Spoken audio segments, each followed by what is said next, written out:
think so. I guess why not? We're on. You guys want to start or me? I can do it. Whatever's best. Yeah.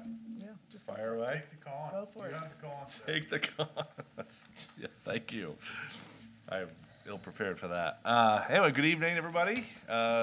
Welcome. This is night number 4 of the budget schedule for the budget department, the department budget reviews. Largely, this is the Jason Peasley night. We have 1, 2, 3, 4, 5 budgets in a row that have Jason's fingerprints on them. So we'll get through them all in good order and hopefully get out of here before it starts snowing again. I don't know.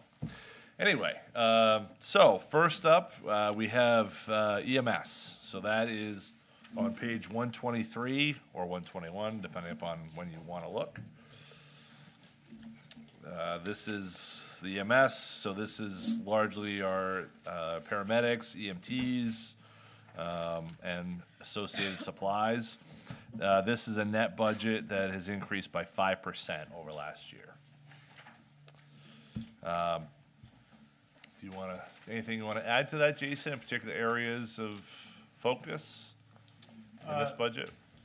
So at the end of this month will be our official first year of providing service. The first 3 months last year, Northeast was still covering for us. So again, in a week, we'll have completed our first year. We have been very busy. We've had a few slow streaks, but overall we've been very busy. The crews continue to work on improving our supplies, reducing the costs in that manner. We are sending surveys out on every one of our calls. Unfortunately, we've run into, not really a roadblock, but a lot of the people that we're sending surveys to with the addresses we're finding are coming back because they're P.O. box, or they have P.O. boxes, they don't have physical addresses. So we're getting probably a quarter of our surveys back. So we're trying to figure out a way around that. But the surveys that we've received have all been excellent. We've not had one negative comment in any of the surveys that we have done. Again, we've had multiple people stop into our station over the last year to thank us for the service. We had one gentleman that stopped in again to thank us for saving his life. The crew brought a man back. Overall, things have gone very, very well. We are covering a lot of mutual aid as well, which is good. We are working with Rockland frequently with supplies. Our crews are attending some of their trainings when they're available, and vice versa. If we have trainings, we offer for them as well.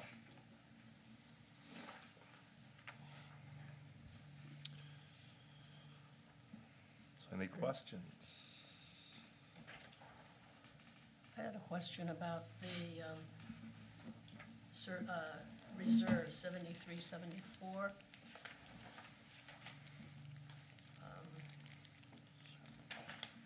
What sort of things would that be used for?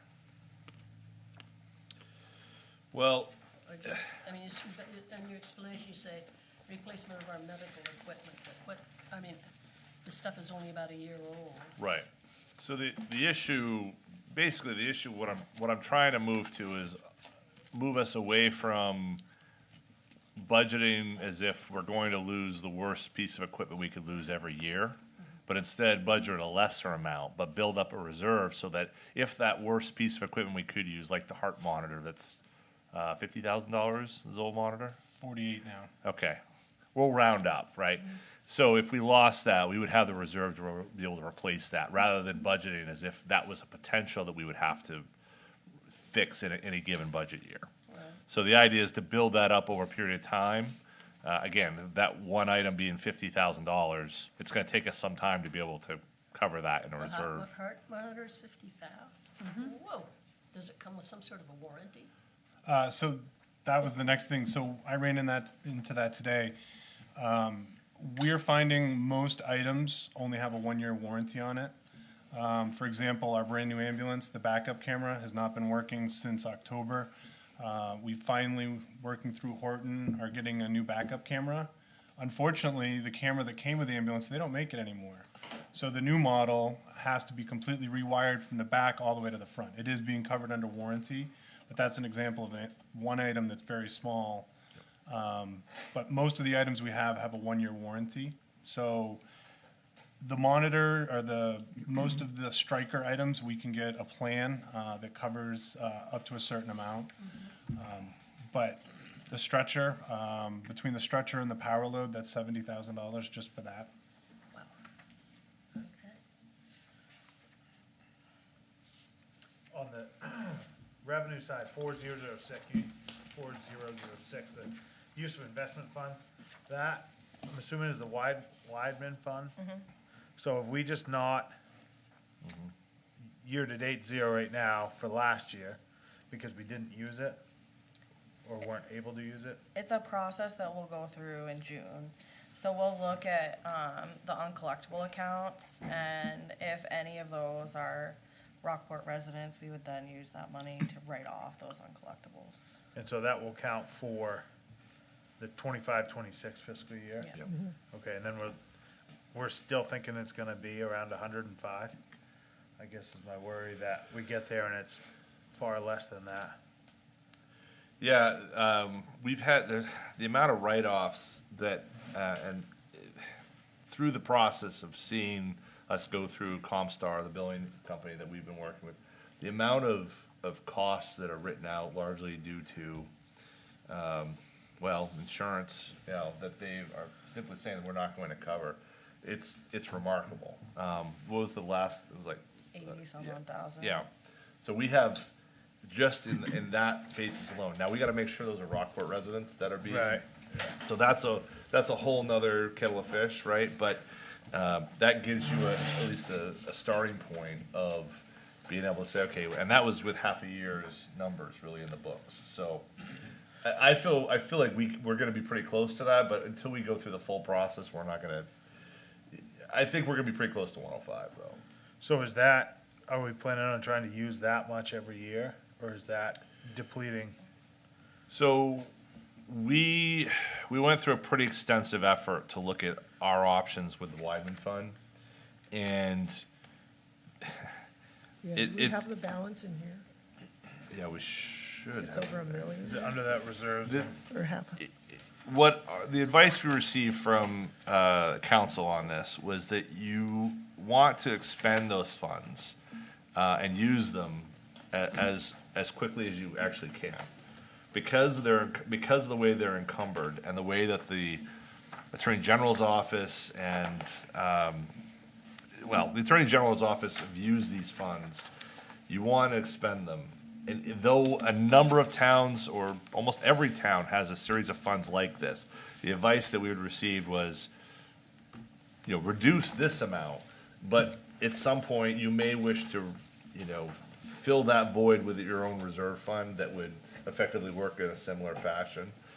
So we're not yet at that point. We're still in the first year of using this, so we're not quite ready to have that conversation in my mind. Of But- starting our own fund to replace Exactly, this? exactly, yeah.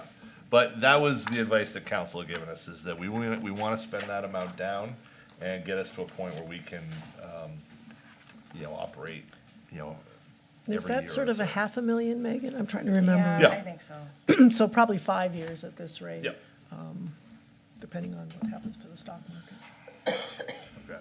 Is there anything I missed out? Denise was in those conversations as well. I don't know if I missed anything. Yeah, of no, I that. think it's, Yeah.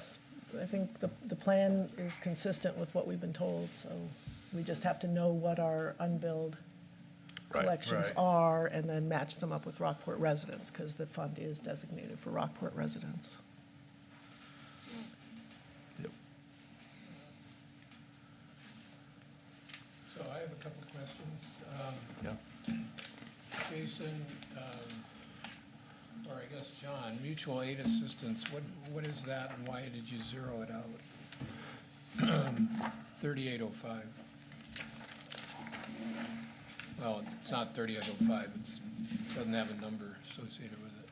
The line under 3805. Yeah, So the expenditure is us, basically, we've been using, the mutual aid assistance has been effectively a wash in terms of what we're billing out versus what we're receiving for service from outside agencies.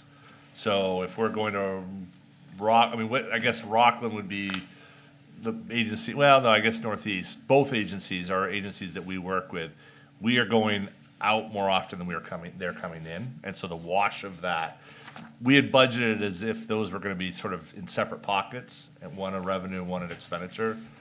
It's not working in that same capacity, so instead, we're just really working out of the revenue side of things.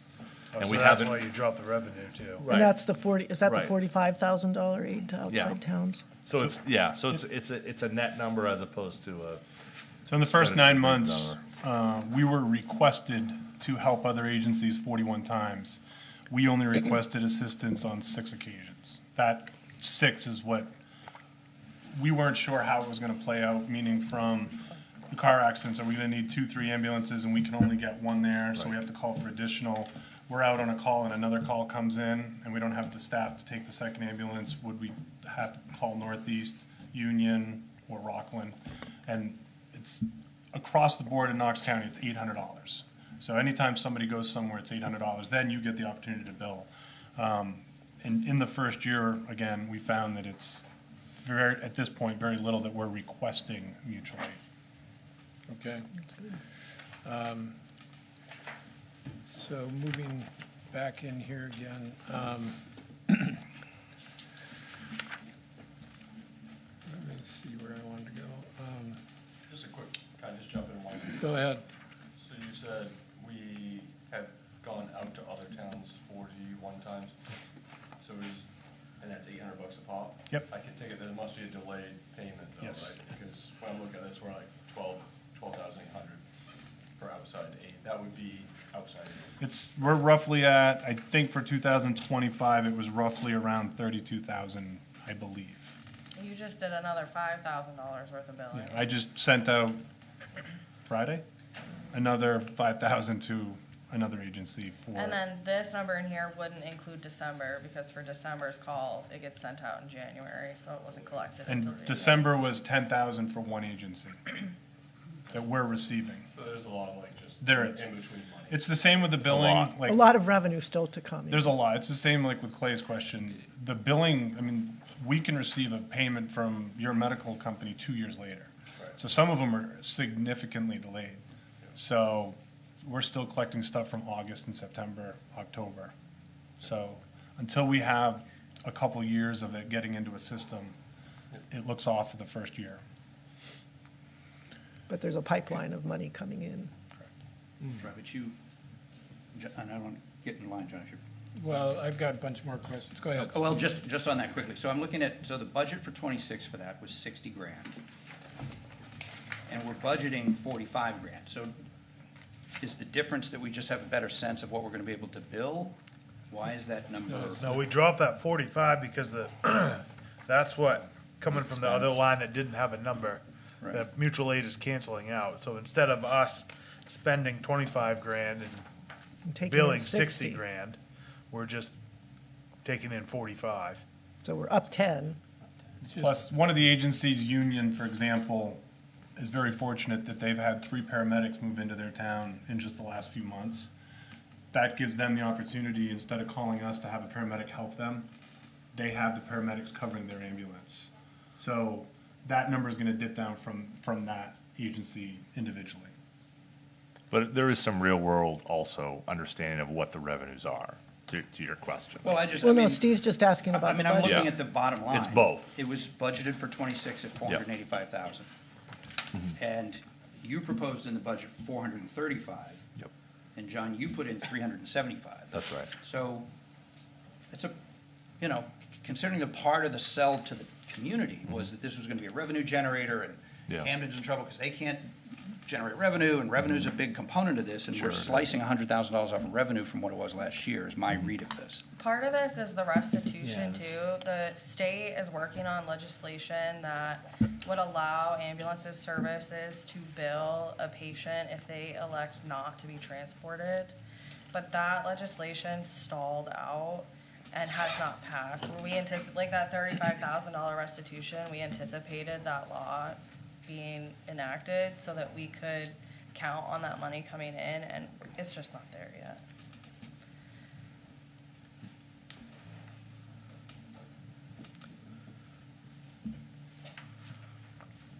All right, just drilling down a little bit here, Jason, the operational supplies are double what they were budgeted for last year. What's the driver on that if you're trying to find ways to save money everywhere? Unfortunately, with EMS supplies, the expense going into some of those, we currently are able to get our narcotics through Penn Bay Medical Center. Comes in a case, I think we've spent $400 year to date. There's a new law that just passed. We're waiting for it to go into effect. DEA is taking over all narcotics for all EMS services in the entire country. Penn Bay is owned by Maine Health. Maine Health is basically saying to all agencies, we no longer want to issue narcotics. We don't want to deal with it. It's not our problem. EMS services have to find their own way of doing it. So the issue now is all agencies everywhere in the country, including Maine, now will have to purchase through a company online. We use Boundtree and McKesson to buy individual narcotics. So if you need a thing of fentanyl, you'll get one little individual fentanyl. It'll get shipped to a pharmacy individually. Then we will have to go pick it up. Versus right now, if they're on a call and they use one thing of fentanyl, they go down to the pharmacy and they go through this whole process and they get a new one. So the change in EMS supplies overall has significantly changed in just the last few months with what the DEA is requiring. And so the costs are going up. Correct. Okay, That's crazy. all right. Moving on a little bit.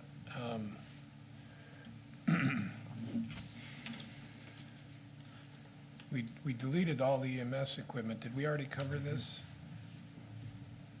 John, I guess you took out 35 grand in EMS equipment? Yeah, the idea is to move to the reserve. Can you just give a line item, John, so other people? can Oh, follow? sorry, 7376. I'm Great. sorry if we've already covered that. I might have been, Well, no, it's, On page 126 says why, because we've already purchased a Lucas machine. okay, all right. but the idea is to create the reserve. Thank you, Ken. So my other questions are sort of speaking a little bit more to where Steve was going. Generally, towns of our size are roughly in the 4 to 10% of budget for EMS services. So we're currently at about 11%. So, you know, you've heard me ask this question before about, did we set out to build the Yugo, the Chevy, the Cadillac? And it appears we've built a nice, very, you know, the kind of a Cadillac of EMS services. Is that a fair statement? No, I think we built what is required by Maine EMS. We are literally at the bare minimum staffing level to do what's required. St. George, Cushing, Warren, and I believe South Thomaston are all per diem agency. Some of them have full-time EMS chiefs, but they deal with a per diem, which means they hire people back at a much higher rate. So instead of me paying $30 to someone, they may pay $40 because of the benefits. But if you look on the board, they're all struggling to find per diem because of the benefits. What's the board? What's the board? Sorry, I apologize. On the board through the dispatch center, every agency that's on duty, it has who's on duty and what level they're at, if they're a paramedic, firefighter.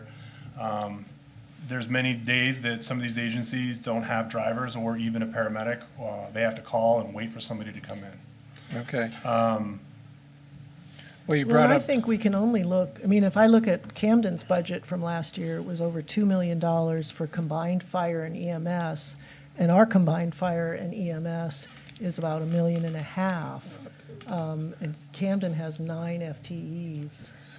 well, actually, I just went through the current budget for Camden's, only 380,000 for EMS Well, that's what they're services. paying Northeast, but that's not the employees, the They pay paramedic. Northeast that amount, plus they pay for 9 full-time personnel as well.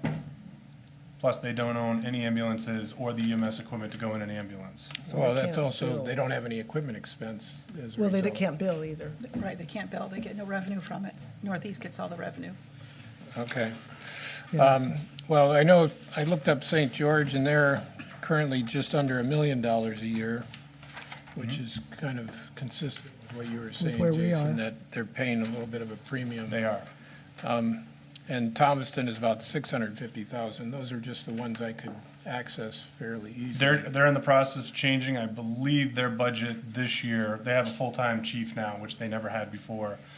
They now have a full-time fire chief, and he's putting in 4 full-time personnel for the EMS fire side. He's putting in, you mean requesting? Yes. Adding. yeah. Okay, he's adding, okay. Where do you, I guess this is a little bit of crystal ball time, but where do you see this going? Are you seeing it, eventually you're going to be able to kind of start to find more efficiencies, or are we pretty much at the level where we're going to be at? I feel we're close to hitting the plateau of where we're gonna need to be, meaning from a budgetary standpoint, from a personnel standpoint, unless something dramatically happens in the county, agencies close or something to that effect where we would have to spread out, I feel that we are at the plateau financially, meaning at the budgetary standpoint of where we would need to be to successfully and properly run an EMS service to cover the community. So anywhere in your planning, is there talk of, do you foresee a way to to regionalize these services to help contain costs and provide better service? I mean, is this anywhere in the planning? Have you looked at it? Well, there was an mapped it out? historic plan, when the study came out in I'd like to ask 2019. Jason this. Okay. Yeah, so again, 2020, it was discussed by multiple towns. There was a price tag that was put on it. It didn't gain traction due to the price tag. It is expensive. For the first 5 to 7 years, it's very expensive because everybody already owns their equipment and trying to consolidate. Can it work? There's a high possibility, yes. What But do you think is the biggest obstacle to having that work? Personalities from different towns. yeah, Well, and it's more expensive. I mean, Rockport's share in that study was to provide 12 FTEs. That was our contribution. So that would not be $1 million, it'd be $1.5 million plus. and keep in mind, working, for example, we do work very closely with the city of Rockland and their fire department. They're also a union agency. So this goes back to the whole police department with 2 different unions. If we were to try to work with them, the city of Rockland, they would have to go through their fire department's union. Then the union would have to go into negotiations to see if they would even allow us to work with them. So it's not, So are unions generally predisposed to not be in favor of regionalization? Is that what you're I saying? don't, we're not a union, so I could not answer that question. I have no idea whether a union would or would not. Well, okay, so go back to the study. Do you feel that that was a good review of the situation, and I is do. it still I valid know today? Matt Heath from Camden put a substantial amount of time into that. I believe Chief Farley as well and Chief Wytalk. It was a multi-month process of getting numbers and doing the research. Okay. So I've got actually another question. It's really granular, but you've got a truck that gets on a replacement schedule for every 4 years? Are you going to fire or are you on EMS? Fire, well, I guess it's fire, and maybe Sorry. this is in the fire budget Yeah, conversation. that'll come Okay. next. All right, never mind.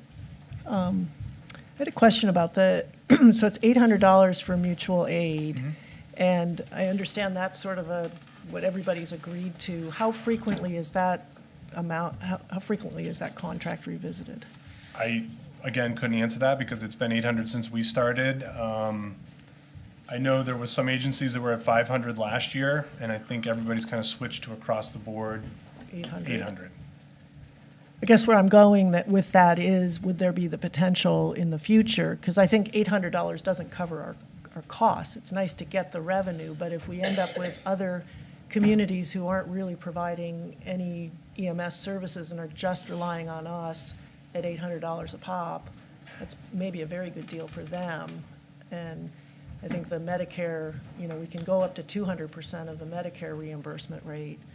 So it's something I think, obviously, we want to try to look at ways to generate more revenue from this amazing service that you've built, and it could be a benefit to other communities. And whether we regionalize by a formal agreement where we both buy the ambulance together, or whether we regionalize by mutual aid in the region, you know, because I think that's already happening. I mean, our revenue line here, a lot of that is coming from other communities in the area. So it's not as if Rockport's just doing its own thing here and Rockport residents are paying for it all. It is helping to be paid for by other communities in the area. And then the key to that is there a way to increase that revenue, and particularly on a per-call basis? I mean, I don't know the math. I mean, I'm sure Megan and I could figure out what roughly it costs for us to go on that call versus what we're getting. I don't know if We also, if we transport that call, we also get to collect whatever fees we get for transporting that patient too. It doesn't go back to, In like, addition to the Union if we're mutual helping. aid. So we get the $800 plus the insurance billable amounts. Okay, So that's helpful to know. In this $800, we're talking about the revenue that's on line 4008, right? Correct. 45,000 bucks Yep. out of $1 million budget. 1.2. To, 1.2, yeah, I mean, that's not gonna get us to where we need to go. no, I'm just saying that we collect the revenue from the transport and from the agency that requested the assistance. So it's more than 800. You Correct. get the 800 plus, when they go to the hospital, then the insurance gets billed for that ambulance trip. Yeah.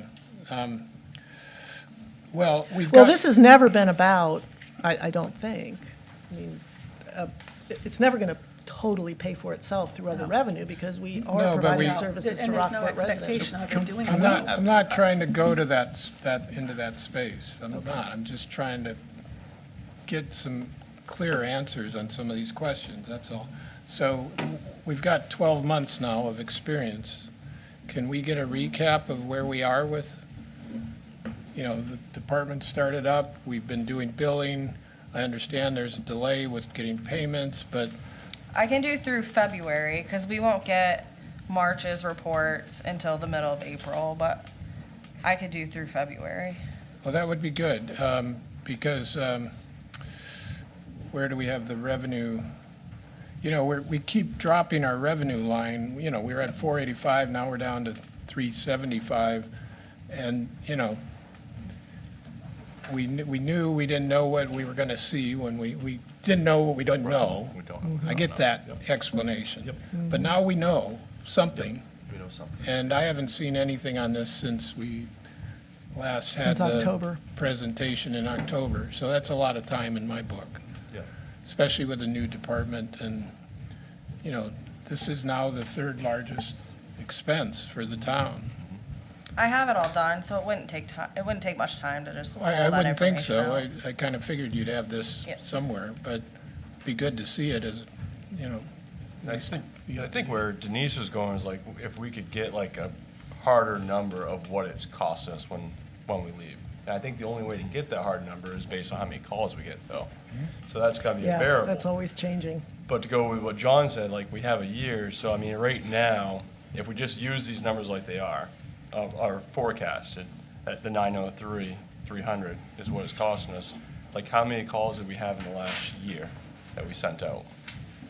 Because that would give us For our each- costs per, when we pull out, right? we had 584 EMS calls last year. And we With, again, billed- the first 3 months we did respond, but it was with Northeast, so we didn't take all of those. So really from April 1st, with some mid to 2/3 of the way through January, I think is when we officially got our license. It was towards the end of January, So 503, or, give or take. I mean, and then how many of those, like Megan was saying, that they were like, no, we don't want to ride, and there's no billing?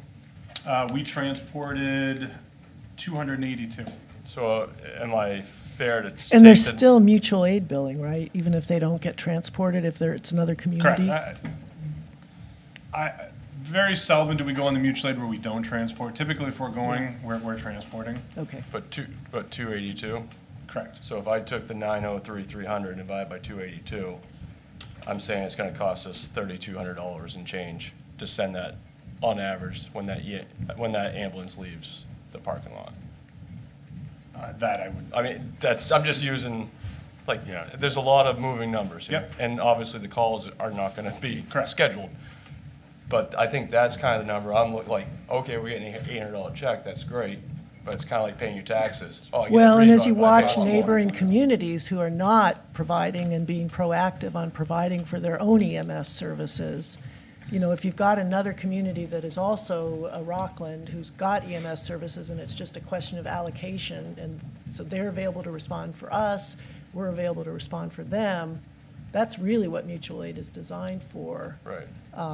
But if you have a community that is really not sort of offering anything in return, and we're just responding to that community, that's when you say, should we receive more than $800? Because they're not part of the system of providing mutual aid in the sense that that's always been understood. But the other big thing is from day one, when we started presenting this, we had multiple meetings. And from day one, we said it was gonna be over $1 million just to run EMS with roughly $200,000 to $250,000 in revenue, that it was a loss. We were getting pretty serious complaints from members in the community about 32-minute response times and the wellness of the community. So we didn't ever once sell this as even coming close to not even breaking even, but you're gonna lose a large amount of money. There's no other service they could cover. There's very little private companies even left. Rockland has a proposal here, if they were to take over to do exactly what we're doing to keep up to Maine standards, it would be another $350,000 above what you're paying now if Rockland was to take over, because of the standard that they have, they require paramedics and AMTs on every call, where we don't. So there is nobody else around that can do this, other than Rockland, unless you want to spend the money. Northeast is down to 1 ambulance and 1 paramedic in this area on most days. So that company is down to very little left. So from day one, all the meetings, we presented it as, it's going to be a large loss from day one. Okay, so Northeast is only covering, Lincolnville, Camden, and Hope. and are they still parked over by? They still Franklin own the Park? base. One of the owners of the company owns the base and rents it back. Okay, so they, I mean, those Wow. They have numbers, one for unit. those numbers to them would also be hand in hand with our efforts and what we made for changes too. I mean, they Correct. wouldn't be one person. No. So I think, I mean, those numbers are real, but they're also the fact that we made adjustments and created our own crews. Correct. So that's going to affect their business model. Although we're doing a No. fair amount of mutual aid It- response. We didn't affect their business model. They were throughout the entire state of Maine. They had lost, I think it was 5 communities in 2 years. It was a trend that Camden was a part of in 2020, when we were meeting with Penn Bay over and over and over again to find an option. Work with Northern Light, work with Penn Bay, Camden was there, all the towns were there, everybody had an agreement that we had to make a change. We continued in that direction, the other communities did not. Have we looked at, I mean, I take it right now with this business model, we're covering the same amount of services 24/7 Correct. with the same staffing. Is there places in this where we can peel back staffing and still cover the same way? We have to be available. If there's a call at 1 in the morning and you have to have people coming from home, it could be a 30, 40-minute response time, if people are available. A Again, lot of our employees don't live in town too. They travel quite a distance to get here. we are literally at the bare minimum to staff an ambulance. Gone are the days of Canada First Aid where you had full-time staff during the day and duty crews at night where everyone come out of the woodwork for a call. That doesn't exist any longer. So that model doesn't work. I know Yeah. that safety is everything and the pushback and when it was, pitched. But I mean, at a certain point, when we look at how much money it costs for that ambulance to leave, like, we need to take that in consideration. Yeah, I mean, I think in terms of providing EMS services to our residents, this is the best, most cost-effective option available. We look at our neighbors who are over $2 million to provide, you could argue, essentially the same service. And then Rockland, if they're offering us something at another $300,000-$400,000 above what we're currently spending. I think the biggest difference with comparing us to Camden, though, is there's a lot more residents in Camden, there's a lot more businesses, too. Well, we're Offset just, the- both are just covering a 24-hour service. It's whether you're at 3,700 or Can we 5,000. get clarity on what we're doing here? Yeah. I thought we were here to talk to the chief, not, I'm sorry, I'll be quiet. Well, generally speaking, we're trying to understand this proposed budget, and I do think we're sort of diverting back to the discussion of whether we want to do this at all, and I'm not entirely sure that's productive, to be honest. I'm agreeing with you. So is the Jason, position Bill that the Freeman, decision's just a been quick made, question. that's the decision? Like, we're done, like, there's no, actually, my question actually is for John. I mean, have you had any discussions with any of these towns? So Camden's contract, I understand, is expiring in 2028, I think, if I'm not mistaken, or their agreement with, right, they've got a limited agreement, right? A limited, like a 5-year or 4-year or some I kind. think they changed it to a 7-year, that was Northeast request, I believe. Extended it. Instead of, Okay. instead of 3 or 5, it was either 5 or 7, they increased it by a larger. Okay. I don't remember, I think, were we on 3 years, right? We were on 3-year 3, so I cycles. think they went to 5 or 7, per They the went along, Northeast yeah. requests. Yeah. And I know the chief's been talking to his colleagues and, sharing training and whatever. What, Yeah. have there been any leadership level discussions around, we went our separate ways, Yeah. took a while, nasty, Yeah. this is just how, this is it? We're not revisiting any of this decision, we're not gonna pull people back around the table, we're not gonna, now that we've got some numbers, everybody's got numbers now that we didn't Right. have even a year ago. We can Right. look at the numbers again and just back up and just be doubly sure this was the right thing to do. I think the ground underneath where those decisions were made really hasn't changed, even though there are numbers that were all present to all of us. The town of Camden has clearly approached this with a different perspective than the town of Rockport has. And the door has always been open. Had a conversation last summer about wanting to engage in that conversation with Camden, and there was no interest to move forward. Was it in depth? Was it, this is our budget, this is your budget? No, it didn't get to that point. It was very surface level. But I think that you have a ground under which I think the town of Camden is very satisfied with the approach that they're taking, at least the leadership is. I think that we are still learning more about what we're doing, and we can do better as we're getting numbers, as we're going through the billing process. Again, we're not yet at a year, so we're still, even though we're only a few days away, we're still not even a year under ours. But I think that there's going to be more support and more collaboration in this as we move forward. I don't think we necessarily have to look only at Camden, though. I think we look at our neighbors in Hope. I think those are conversations that have occurred. I know those conversations have occurred. Lincolnville's a little bit of a different dynamic because of the distance, and you'd have to drive past one ambulance to get to it. That's a little strange. But each of these towns has a methodology that's very distinct in how they want to provide EMS service, homespun. We've got a town nearby who doesn't call mutual aid from the closest agency, they call it from the cheapest agency. That's certainly an approach, but even when it's on the town line, maybe that's something that deserves revisiting. I think that the main thing we can do is continue to talk with Union, continue to talk with Camden first, Camden's first responders and their leadership, talk with Rockland and their leadership, and remain open and continue the dialogue going. I think that is happening. You're right, Steve. The way this started is not the way I would have wanted it to start in any way, shape, or form. I thought ultimately Camden would end up right where we were, and we'd be, sort of maybe parallel tracks, but doing the same thing and sort of working together in the way that the fire agencies work together. I've been a little bit disappointed that hasn't borne itself out.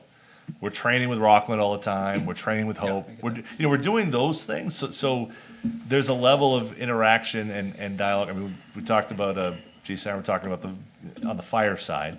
That we're in Rockland for a fire at Hannaford. The other day. Those are the things that are happening and they're working. I think that there are leadership level issues though in terms of having that dialogue that needs to occur. I think this regionalization task force is a good idea, and at least it starts to broaden the conversation, not just with a handful of people, like myself, but it's residents and budget committee members or whoever, has an interest there, to broaden the conversation. Because I don't think it's just fire and EMS. It's probably, it's just expense, it's a difficult one because those are such heartstring pulling ideas Yeah, in they're each critical. community, right? Yeah, they're critical. And, it's gonna be hard to get people to change their thoughts, but I think you have to. No, and I get that you can't dance with no one. Like, there's got to be somebody else there. But I've said this before, I'd love to see us show regional leadership on that. I know you are with your colleagues. I know, everybody on the staff I know is working with colleagues. I just, somehow I want to make it uncomfortable for these other towns who, for whatever reason, don't want to work with us. Yeah. I want the community to see that we're working really, really hard at all levels Yeah. to figure out ways to do this more effectively and efficiently and work with these other towns and ideally get people to the table. But it's, I get that people don't want to do it, they don't want to do it, but. Well, and I think, not to say too much, but I'll say this. I think there are people who are more likely to dance with us than others. I don't know if necessarily the financial benefit will be us to the same degree. Working with Rockland is probably not something that's going to allow us to cut back on what we're doing necessarily, but there may be some group purchasing, there may be some, sharing of personnel or something down that realm where instead of hiring one FTE, hey, we're gonna share somebody and there's a way, those types of things. I've been very impressed with the leader, and I think Tom Luttrell and Chief Wytalk, they've been very supportive of what we've been doing and answering questions and supporting, that effort. Chief Richards and Belf. I mean, there's a number of chiefs on that side, but at least town leadership or city leadership has been very helpful. But I think there's a little bit of us getting better at what we do and asking the right questions and where those needs sort of coincide, and we can sort of take advantage together. I think they're there, though, and I think they will be there as we sort of get better at this. And we're still getting better at it. Bill's. I know Bill had a question. Bill, did you still have a question? I was just going to ask maybe two questions. When you mentioned again down in Rockland that their EMS, I guess, are unionized personnel, Yeah. what's the difference between what they're paying, for instance, on hourly rate versus what we have to pay in Rockport for our EMS personnel, percentage-wise? I honestly do not know what he pays an hour. I can get that information, but I don't know the direct answer for him directly what they pay. I think his budget is 3.4 million. I haven't looked at it. I think his is like 3.4 million, I believe. But I just think if it's unfortunately, I regionalization. don't know what he's paying specific. Like, I don't know what Camden's paying their people. It's not like it's a secret, but I don't think any of us ask or. I honestly don't know what they're paying. Yeah. I don't know what Warren, Union, well, I do know some Union because some of my crew work there, but I don't know what other agencies are paying specific unless they post it. And I haven't seen any specific postings from them. Yeah, probably be good information to have for future planning, but the other question I wanted to ask is the last time that Northeast put in a proposal to the town of Rockport, seems to me it was like 550,000 or something. Maybe you can refresh my memory. The last one, we really kind of pushed them out of the negotiations. But what was the last proposal they made to handle the EMS for the town of Rockport? John's looking it up. I'm looking it up right now, Bill. Sorry. Yeah.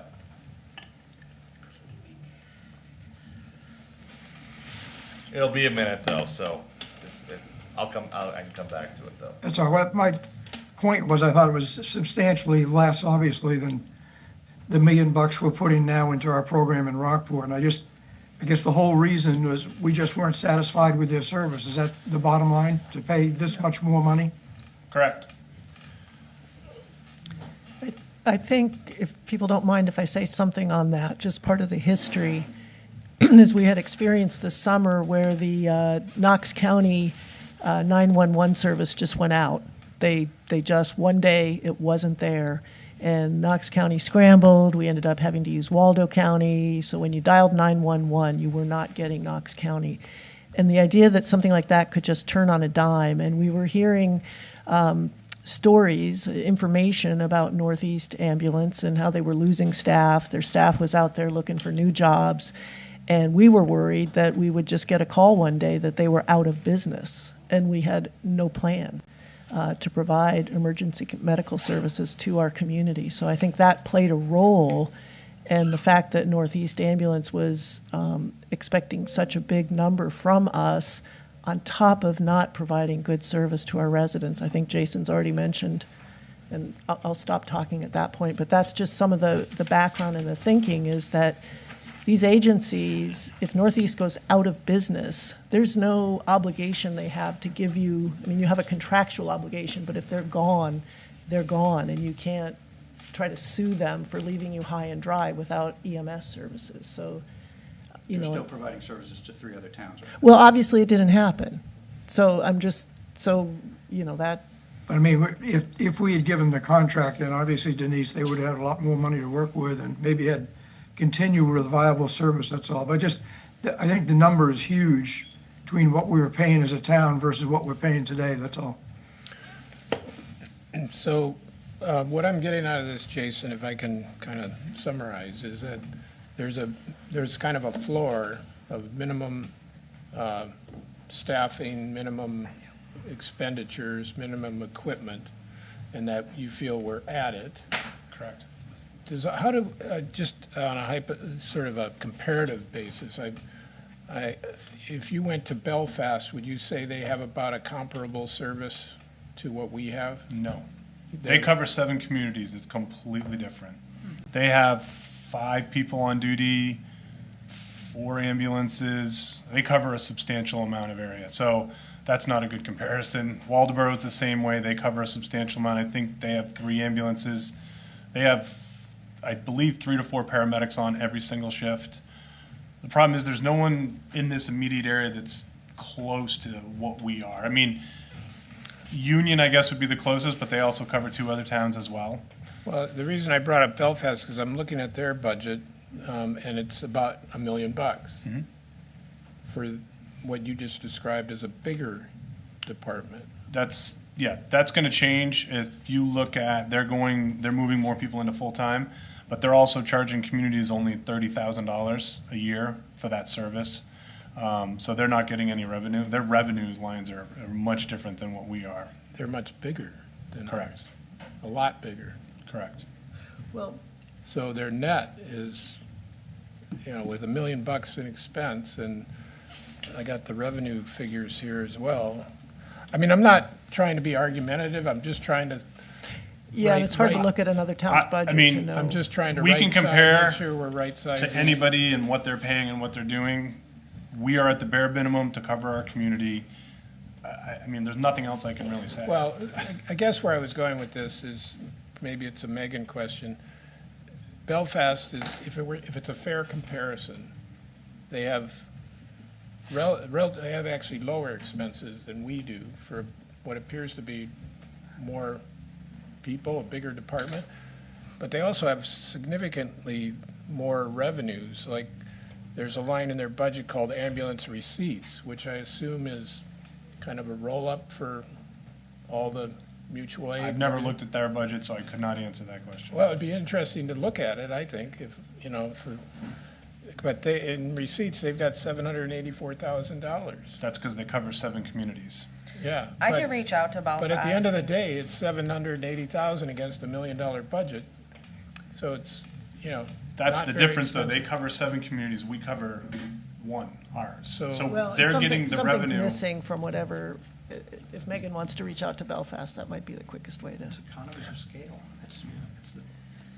Well, I guess That's the argument. that's where I'm trying to get to with this conversation, which is really similar to what Steve's been asking for, which is, what's our bigger plan, multi-year, to try and, find efficiencies? If it's get I more, think at this point, it's, get more communities into the pool, okay, let's do that, but can you be actively working on that, and what do you need from us to do that?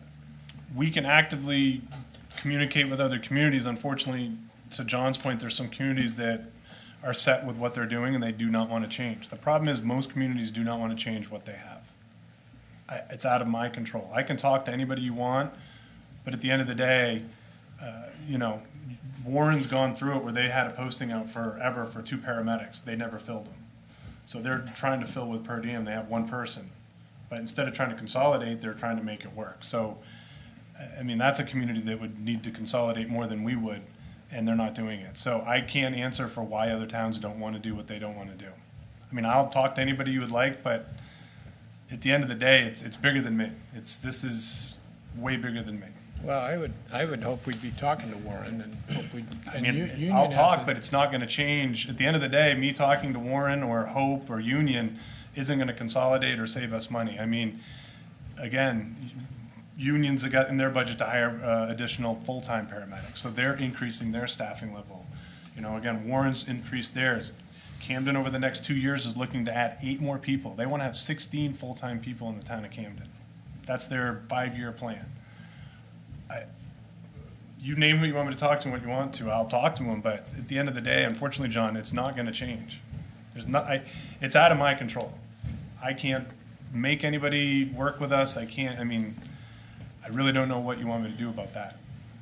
But if somebody doesn't talk somehow, nothing's ever gonna change. Well, I think John, when I was hearing John Duke talk, he is, I mean, we will have a regional task force. We're talking, we're always looking at ways that we can collaborate with other communities. I don't know how else to say that. I just read last week, it's just a news article in the Pilot or something, but you had the police kerfuffle in Camden. They said they think EMS would be better as a regional service. So, I mean, Yeah. granted, I know that's just. No, I think- But it seemed, I mean, I think these communities, at least the taxpayers in them, all feel that way. Yep. So my question getting at it is, we do 500 some odd calls a year, what'd you say? Yep. What do you think the capacity is? You know, if we were really busy, is it twice that? Like, how busy is the? We had current- 13 calls in one day. That's a lot in one day. But over the year. But we it's could like 2 a go day. 3 days with nothing. Right. So that's the problem. It's 911. I Right. can't, Sure. back to it's out of my control. We could go a week with no calls and we could have 22 calls in a few days. Like, it's hard to judge. I mean, I'm just going based on the average of what Northeast had done. They were right around about the same number we are. We are currently, based on last year's number, we're 42 calls ahead of last year for just EMS, not fire. So in 3 months, we're already 42 calls ahead. Is that gonna continue? I don't know. So it's hard to predict numbers. I'm going based on historical data on what Northeast did. We're increasing a little. For what reason? I mean, it's, Right. I mean, my question is, if you're adding other towns, like how many towns could you add with this cost base, I guess, you know, is my question. Or with a slightly increment, you know, I was digging through the archives of the pilot back in 2019, which is well before my time here. And I found with the joining Rockland and then adding Camden and Hope and Link, I can't remember all the Yep. towns. Chris Whitehawk said that to serve the aforementioned towns, it'd be necessary to hire 10 additional full-time employees Yep. and 2 ambulances, which sounds not so dissimilar from what we're doing for Correct. Rockport, right? And I understand all the points with the Sure, financial no, side. yeah. So if you wanted us to close, we could close right now. Rockland would still have to staff a full-time ambulance in this town, which requires 8 people. Yep. So regardless who does it, you're gonna need that staffing Sure. level. Just for example, just EMS dispatch sent this 911 calls. For EMS alone, there was 111 in Hope, 182 in Lincolnville, 1,158 in Camden. Rockland had 1,829, Union was 611, and Union covers 3 communities. Warren was 554, and then I already explained the other ones. So, fire calls, 469, I know we're not on fire, but 469 was Rockland, Union was 130, Warren was 137, we were 275, and Camden was 315. This is 911 calls, that doesn't include any other type of calls to a station direct or anything like that. Is that available somewhere, those numbers? Is that public information I at assume it dispatch? It's through the Sure, dispatch right. center? I'd ask. You can call or sure. email them. Yeah, That's not, cool. again, out of my hands. No, I don't- mean, to be clear, I'm not, I don't want you to close. What I want you to do is to be running EMS for 4 more towns. is what Yes. I want. Again, That's if right. it's available, yes. Yeah. The problem, Union still has a license in Hope, Sure. because they covered Hope for years when Northeast was going back and forth. But they're still they signed a new contract with Camden, so it's the communities, who Yeah. can you cover? Absolutely. No, I mean, I completely Warren's going with understood. It's- Waldeboro right now. Granted, they're a significant time frame away, but they're charging a significantly less amount for Waldeboro to cover them when they're not available. So if we could make that happen, yes, but we gotta find that community. Yeah, it's good, good to know. So, Jason, this is more of a strategic question. If you were looking to accomplish the long-range vision for serving more towns, you know, branching out as a department to help offset some of the costs, which essentially we can't get them below a certain point. The only thing we can do is bring in more revenue, it sounds like. Correct. If we were gonna have a goal for this year, next year, the year after that, bringing us closer to a day when we would have more towns in there, what would be indicators of us moving in that direction? Like more calls more mutual aid calls to the surrounding communities? I don't wanna compromise our community, but at the Right. same time, I'm just looking for a way to try I to mean, measure it so that we can. Could we handle 100 more calls to other communities? I believe we could. Are they gonna be there? That I don't know. Again, Warren does not call. We've been to Warren once in a year. Thomaston's only been there just a couple times, and they border them. They only call Waldeboro. That's their EMS director, who has been there for a long time. I've sent emails. We tried to get an EMS mutual aid agreement with her, and she refused to sign it. Out of my control. So down the road, could we look at sending out information on what we can do to other communities? We can send it out, but it goes back to, they won't even sign a mutual aid agreement with us, so it's hard to work with them when they won't even sign agreements. But there are a few towns that you could see. I mean, really, your only other one would be Hope, but again, they're in the middle of Union, Northeast, and us, so. Right, so if I were in business and there's business opportunity and Hope, I'd be saying, how can I get a bigger piece of that pie? Right, but they That's- just signed a 5-year contract, so for 5 years, there's nothing we're gonna be able to do. Same with Camden, same with Lincolnville. And I'll clarify if it's 5 or 7. I wanna say it's 7. For some reason, I think it's a 7 number. So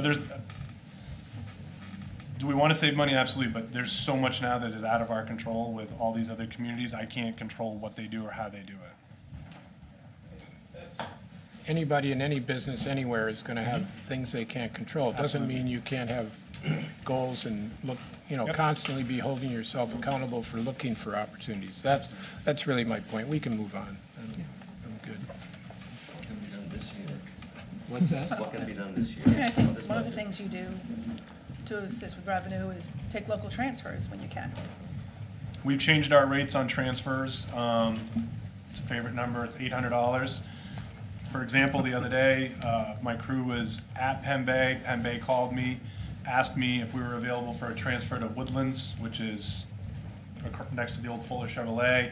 I had somebody that was available with me. The crew took it. They were gone for 15 minutes on that transfer. So it's an inter-facility transfer. They literally were gone for 15 minutes, and we got the $800. We'll get the $800 for that. That's great. Right, without jeopardizing emergency care. Correct. I was at the station as a driver, and I had a paramedic that was there as well. So those are certainly opportunities Correct. for additional revenue. Any other I questions had on one the- additional question. Bill Freeman, Go ahead, Bill. can you hear me all right? We hear Okay, you. Yeah, Yep. fire away. All right. Just wanted to ask, each time there's a fire call now in the town of Rockport, does the EMS vehicle go to that call also? Yes, they go to 100% of the calls. Have we always done that in Rockport? Since we I started, mean, yes. Northeast never went to all those calls, did they? It depend on the nature of the call, but the people on our ambulance are cross-trained as firefighters. So for example, Sunday morning at 3:10 in the morning, we went to a house that had CO in it. Our ambulance crew was there first with a gas meter and verified that there was CO in the house, kept the people out of the house, and that firefighter ended up going in. So they are cross-trained to do both fire and EMS, so they do both duties. So all the numbers you've given us as far as the number of calls and so forth, EMS, those are all also the fire calls we're referring to, correct? No, those are separate numbers. We did a total of 798 calls between fire and EMS. The EMS numbers that you see, the 500 number, is strictly EMS. We did not include them responding to the fire calls, no. That is separate. Okay. And that was when we initially hired the first two, and even when we look at these FTs here, they're cross-trained, because Rockport, we have almost an all-volunteer fire department and our fire chief, but that's become less and less tenable in the need for full-time firefighters. So this was a way to sort of get both with one person.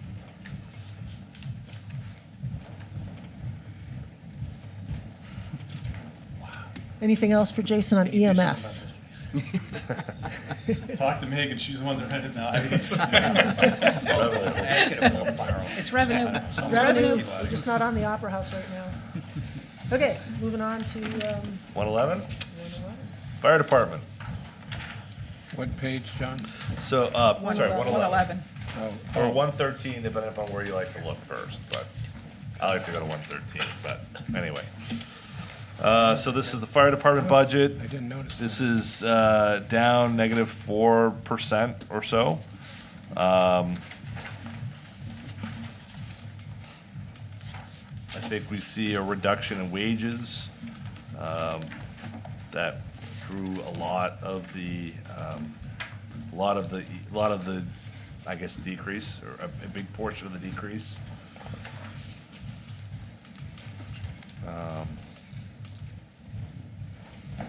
and that's because of a reduction in the per diems for the firefighters? Is that what brought the wages down? Yeah, we had a substantial, last year we had a substantial increase, largely, well, it was the fire department wages, and the average number of hours worked has decreased, so that allowed us to decrease the budgeted number here. I had a question. Yeah, sure, Helen.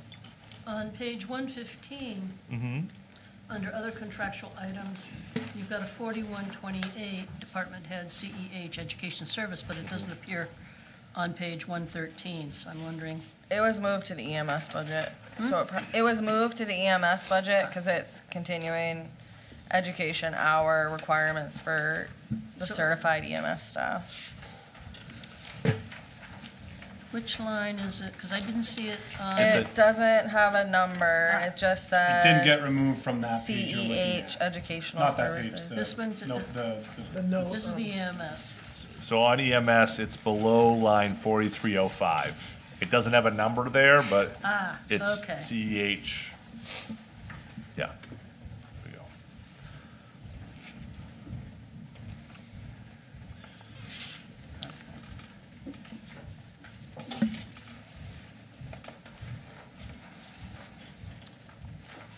I have a question on the health insurance on line 2540. And it shows the budget number 40,790. How many employees does that cover? That covers one employee bill. So our health insurance for one employee is $40,000? Depending on the level of coverage they select. But I'm just saying, one person, the town is paying $40,000 for health insurance. Correct. Is there a premium because they're firefighters or police? Nope. So they're the same, They do have an option to enroll in a state subsidy program, but if they elect to enroll in that, the cost of that is borne by the employee. oh, Fire and EMS and police department all have the option to enroll into that program. And is this health insurance through the MMA or? Yes. Yep. So And how many of our, I guess it's all based on salary, but I was gonna say, how many of our employees in the town today are we paying $40,000 a year for in health insurance? I guess it's based on their level of compensation, It's based on their level of coverage. you know?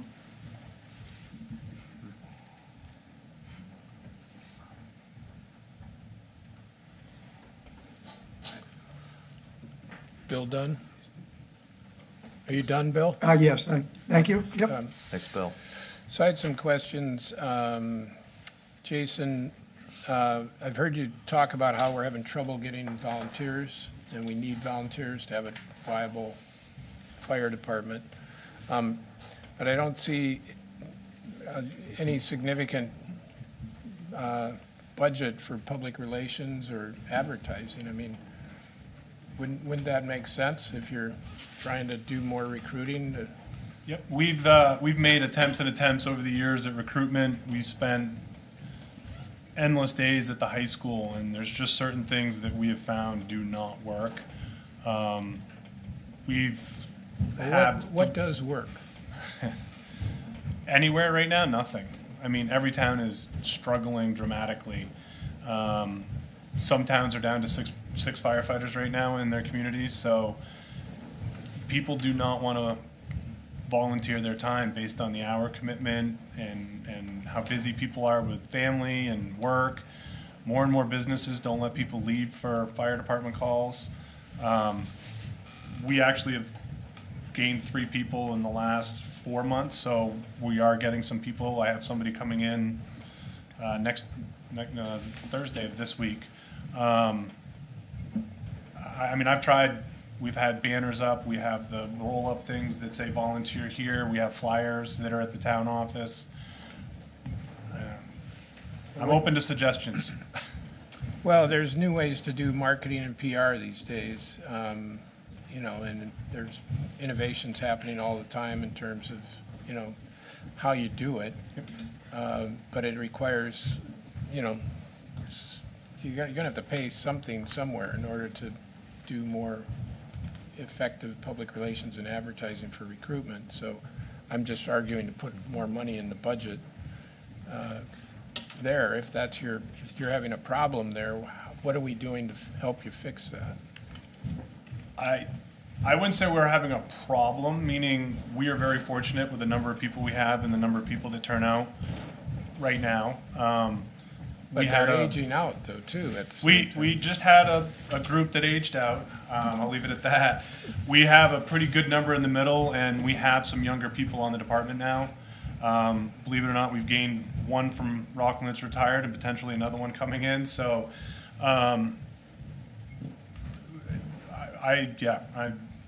we're fortunate right now, but we could always use more. And our retention is good? It is. Yeah. Very good. So, you know, part of PR, part of advertising recruitment is reinforcing, you know, the appreciation for the people you have, you know, make them feel like they're valued.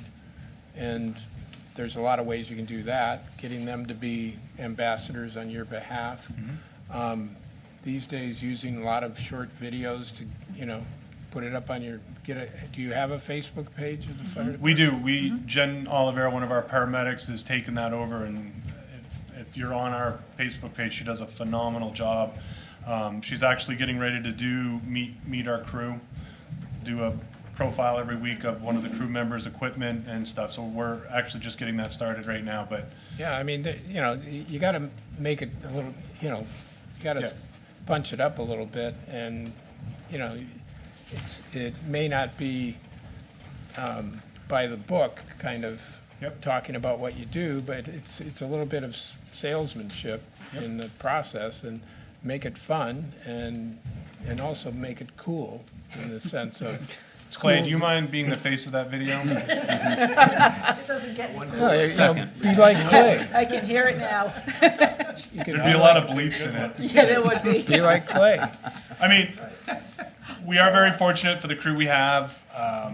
Clay can speak or not speak, and is Darren still here? Yeah, he is. Darren, I think we do a lot for our firefighters outside of the town, meaning things that we pay for, barbecues, Christmas parties, other events that we do very frequently that keeps us very, very engaged. I mean, we have a large group of people. We have the Tolman Sports Complex, four-season toboggan races, and, you know, we had over 50 people show up. And it's mostly the firefighters and their families and stuff like that. We do the Christmas party, which was almost 100% attendance. And we do other events that, But did you, I mean, again, this gets into some. we did pull a lot of other people in from the community to that event. They see what we do. I mean, Did you create a video around it? Did you? probably wouldn't have been a good idea. I'm just gonna leave it at that. Would've been a lot of There's some blurring, things a that lot we of just things can't add to blurred. that. All right, Faces, well, voices blurred. and- Well, faces and voices if you're lucky.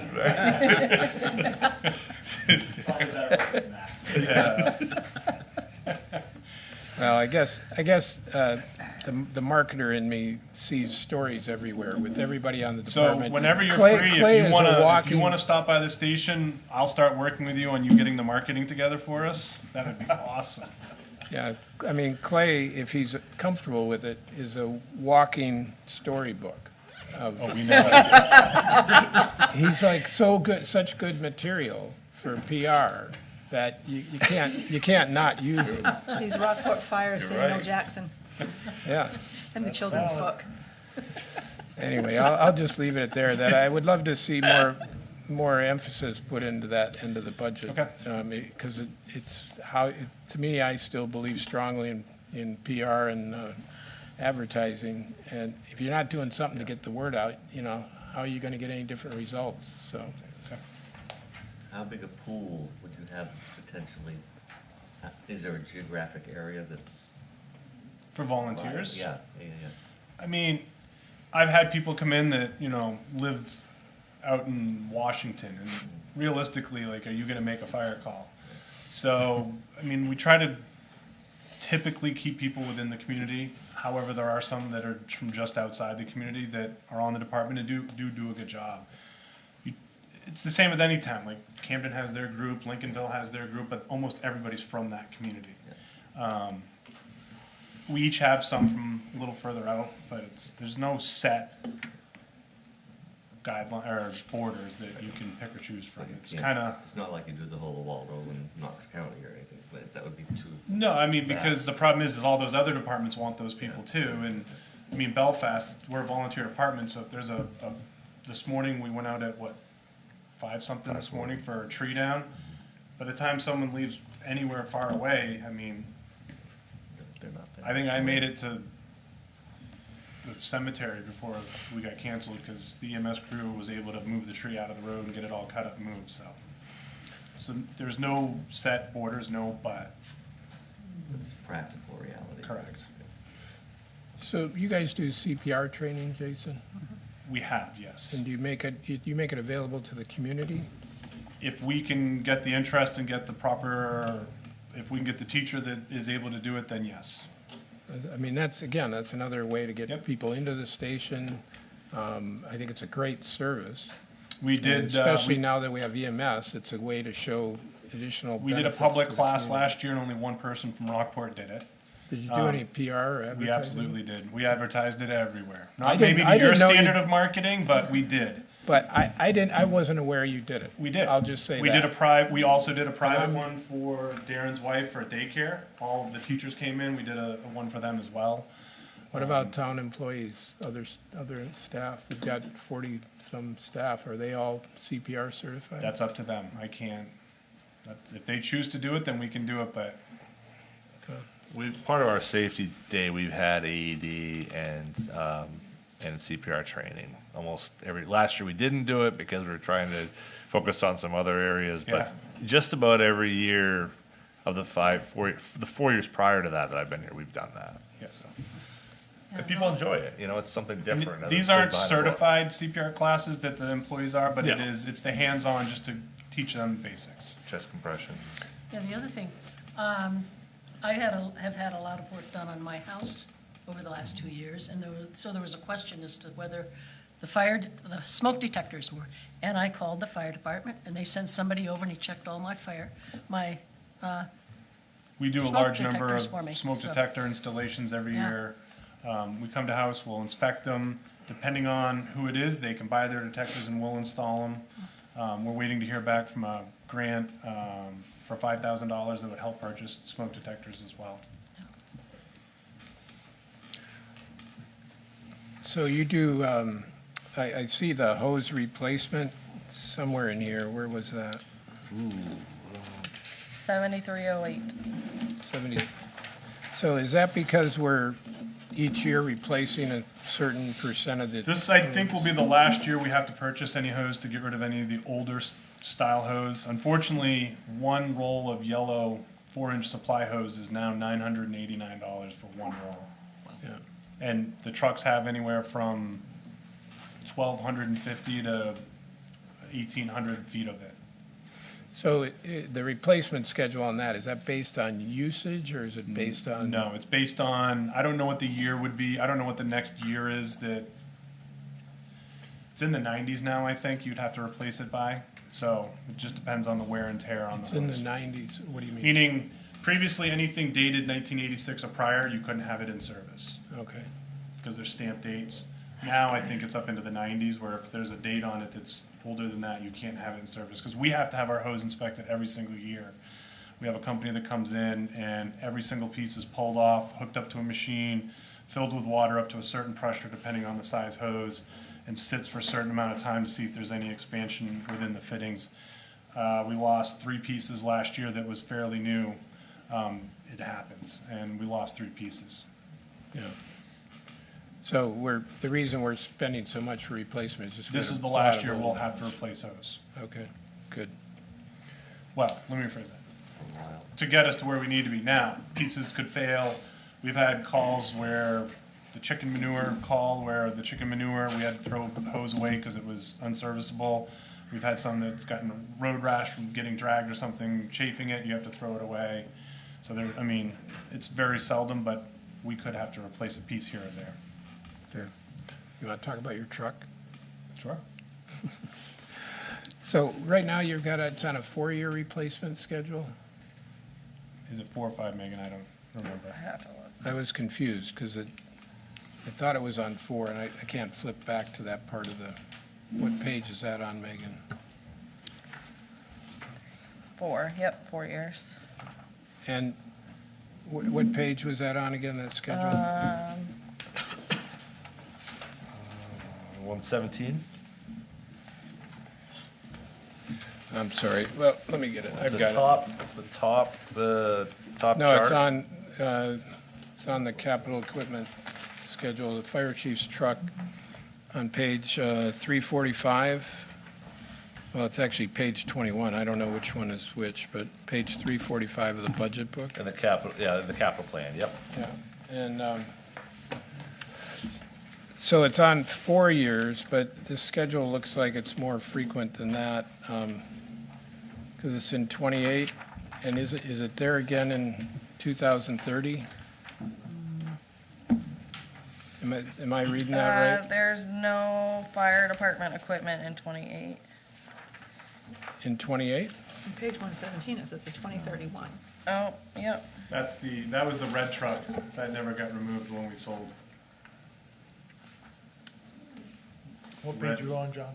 345. Is that not the red truck? I don't know.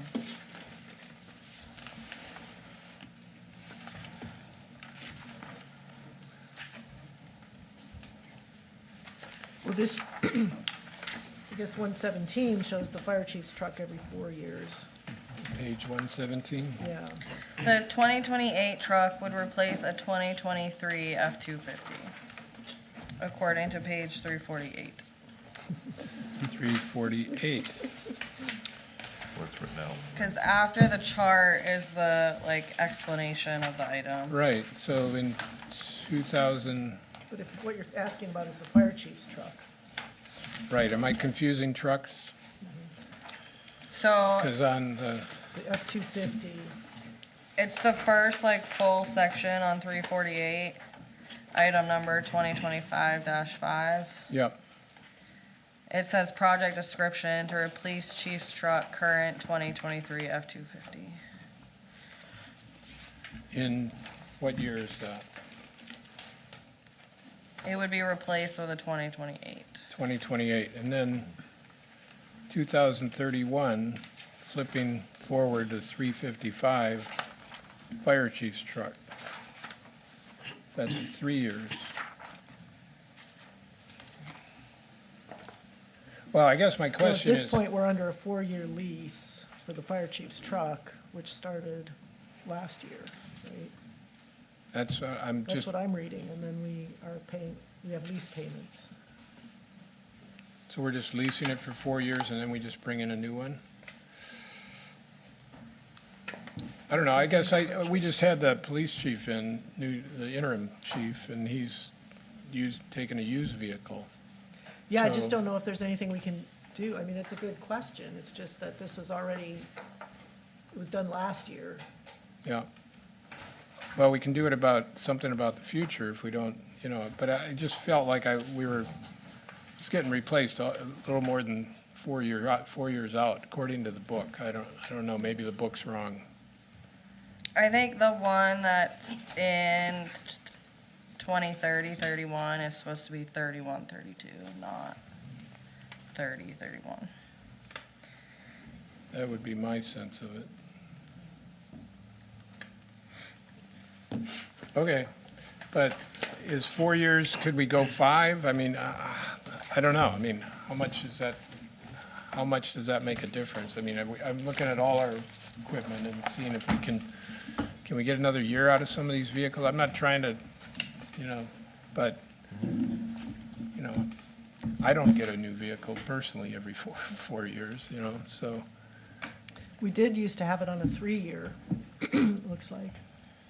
All right, But at some point, we paid mileage. We didn't buy the chief a truck, correct? I mean, I've lived behind In it. a prior, a while I mean, back. Bruce is my backdoor neighbor. Right, He's been yes. driving the same Tacoma for probably 40 Yes. years. Yes, that was historical, yes. Yeah, but it is the question is, right, is 3 or 4 year. That was, I think, a conversation point that for Public Works was brought up quite a bit, right? And we talked about, is the right number for those trucks that are out plowing and sanding 5 years or pushed out to 6? I think this is a good, one of those, let's look at it over the next, between now and capital plan and. well, the assess that. future budgets aren't gonna get any easier. Right. I'm just Yeah. trying to This is an anticipate that. opportunity. No, but this is the time, right, to have Right. that chat. So with that, are there any other equipment in the fire department that, is in the same boat? And how important is it? I mean, I don't know. I'm not an expert in this area at all, Right. but, it's always nice to have brand-new equipment. Sure. But at the same time, if we can, find some efficiencies here, that's a great place to do it. Yeah, that's right. So, how do we currently assess our fire department equipment? Is it based on just just the aging schedule, or is it based on number of incidents that we have to go to, or is it? The only thing on a replacement schedule would be the apparatus, so the trucks and the ambulances. But they're not on like a true replacement schedule. I think he tries to estimate out what we think remains for a useful life. Cause like our next fire truck replacement isn't until 2034. And that's a pumper truck, 22. I don't know what year that currently is, but That's an '04. So that's a 30 years. So almost every truck is on a 30-year replacement plan. So every 7 years, one is replaced. We try to spread out roughly, so about every 7 years. That's not just our agency, almost all the departments try to keep every apparatus under a 30-year. All departments, Most departments keep their apparatus under Fire 30 years. departments. most fire sorry, department, as a standard, As a standard. yeah, okay, and so that's kind of, that's the national standard, is what we're working. I wouldn't say national, no, I'm just saying in this area. Did not say national. Didn't say state. Isn't there This like area. a state body for overseeing fire departments and? The life expectancy of a truck, not that I'm aware of. Yeah, there's no body that kind of gives you I recommendations. mean, there's a fire chief association, but that's not something that I've ever heard discussed. Okay, all right. All right. So we can at least fix that in the schedule, Megan. Yep. Any other questions for Jason on fire? Just my usual looking for spare change in the year-to-date numbers. Supplies is running at like 48,000 run rate, and we have 67,000 budgeted. Is there any, I don't know, with the EMS change, maybe something, maybe there's a way to pull 10 or 15 out of that? We have several lines coming out right now for radio purchases.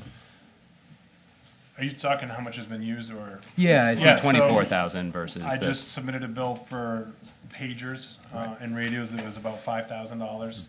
Unfortunately, one pager now is running about $500. One portable's almost $800. We try to keep them as long as we can. You have certain people that are, I don't know why he's looking at.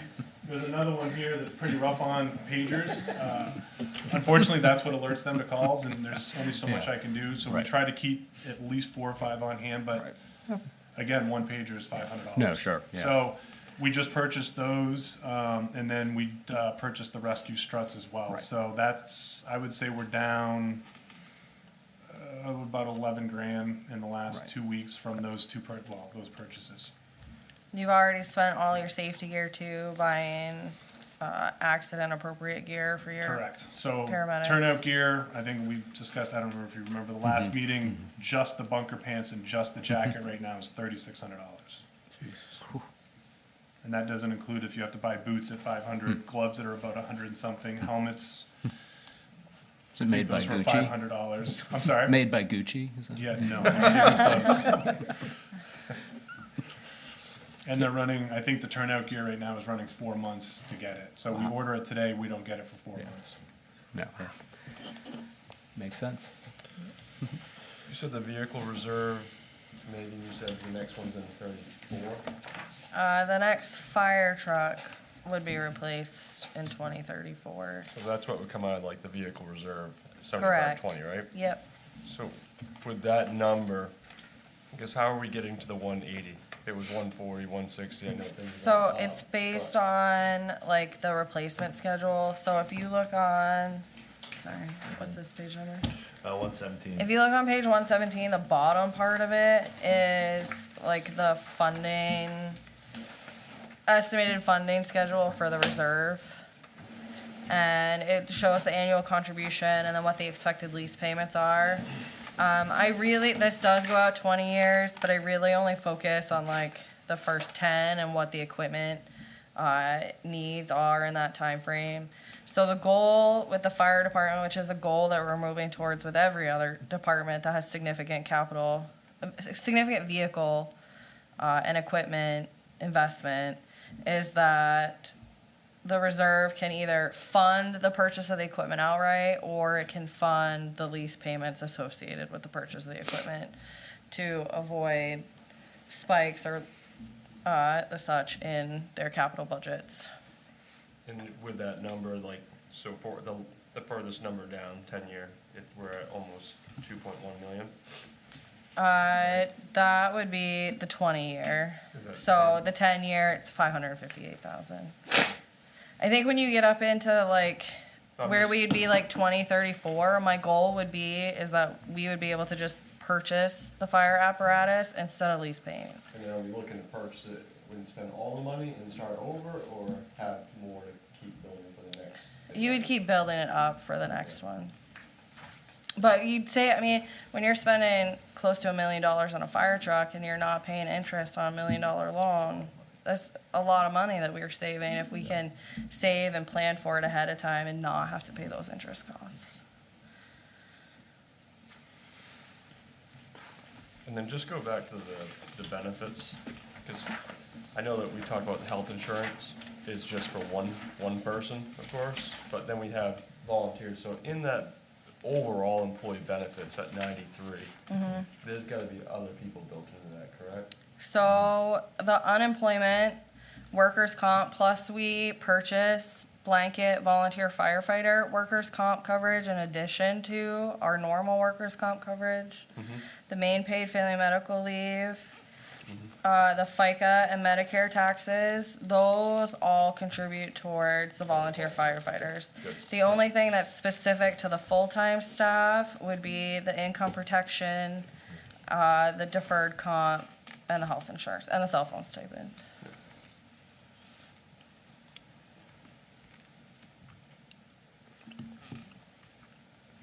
I've got a quick question.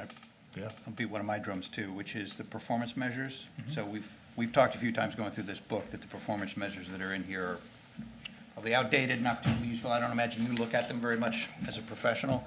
What do you look at as metrics or data to tell you we're being effective, we can improve here, we're great here, we need to work on that? What kind of things, how do you manage volunteers and the EMS team against Completely data opposite. metrics? So the full-time and the volunteers, it's very different on how Yeah. you manage them, because, again, the volunteers are leaving full-time businesses No, no, I to realize come. that, yeah. So you definitely manage them significantly, I wouldn't say significantly, but you definitely have to balance I that. got it, yep. Obviously, the full-timers are on, a daily routine, it's set, what they do is what they're required to do on a daily basis.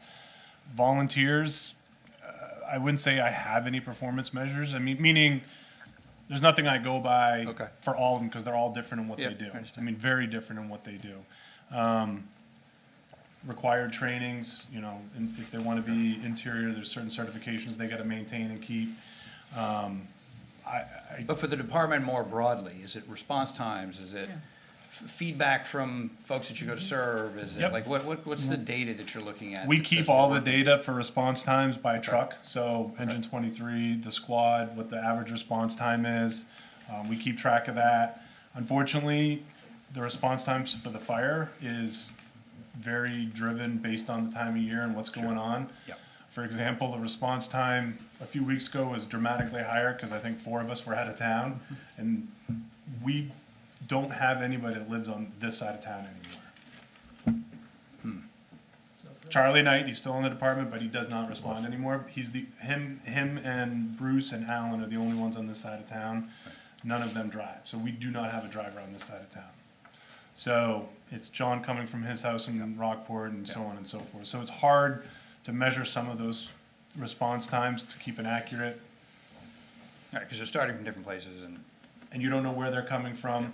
Tuesday night, there could be a bunch of us on the golf course playing, so, it's hard to measure the volunteer side. It's not easy. If there is a performance measure that you're looking for on that side, I will absolutely try, but that's a really hard one. You don't know where Yeah. anybody could be. Self-employed guy like Darren could be in Rockland, Washington. Sure. Clay isn't most time in a certain spot, but a lot of our guys are self-employed. You don't know where they're at, or where they're responding from. So the volunteer side's very difficult for performance measures, very difficult. Understood.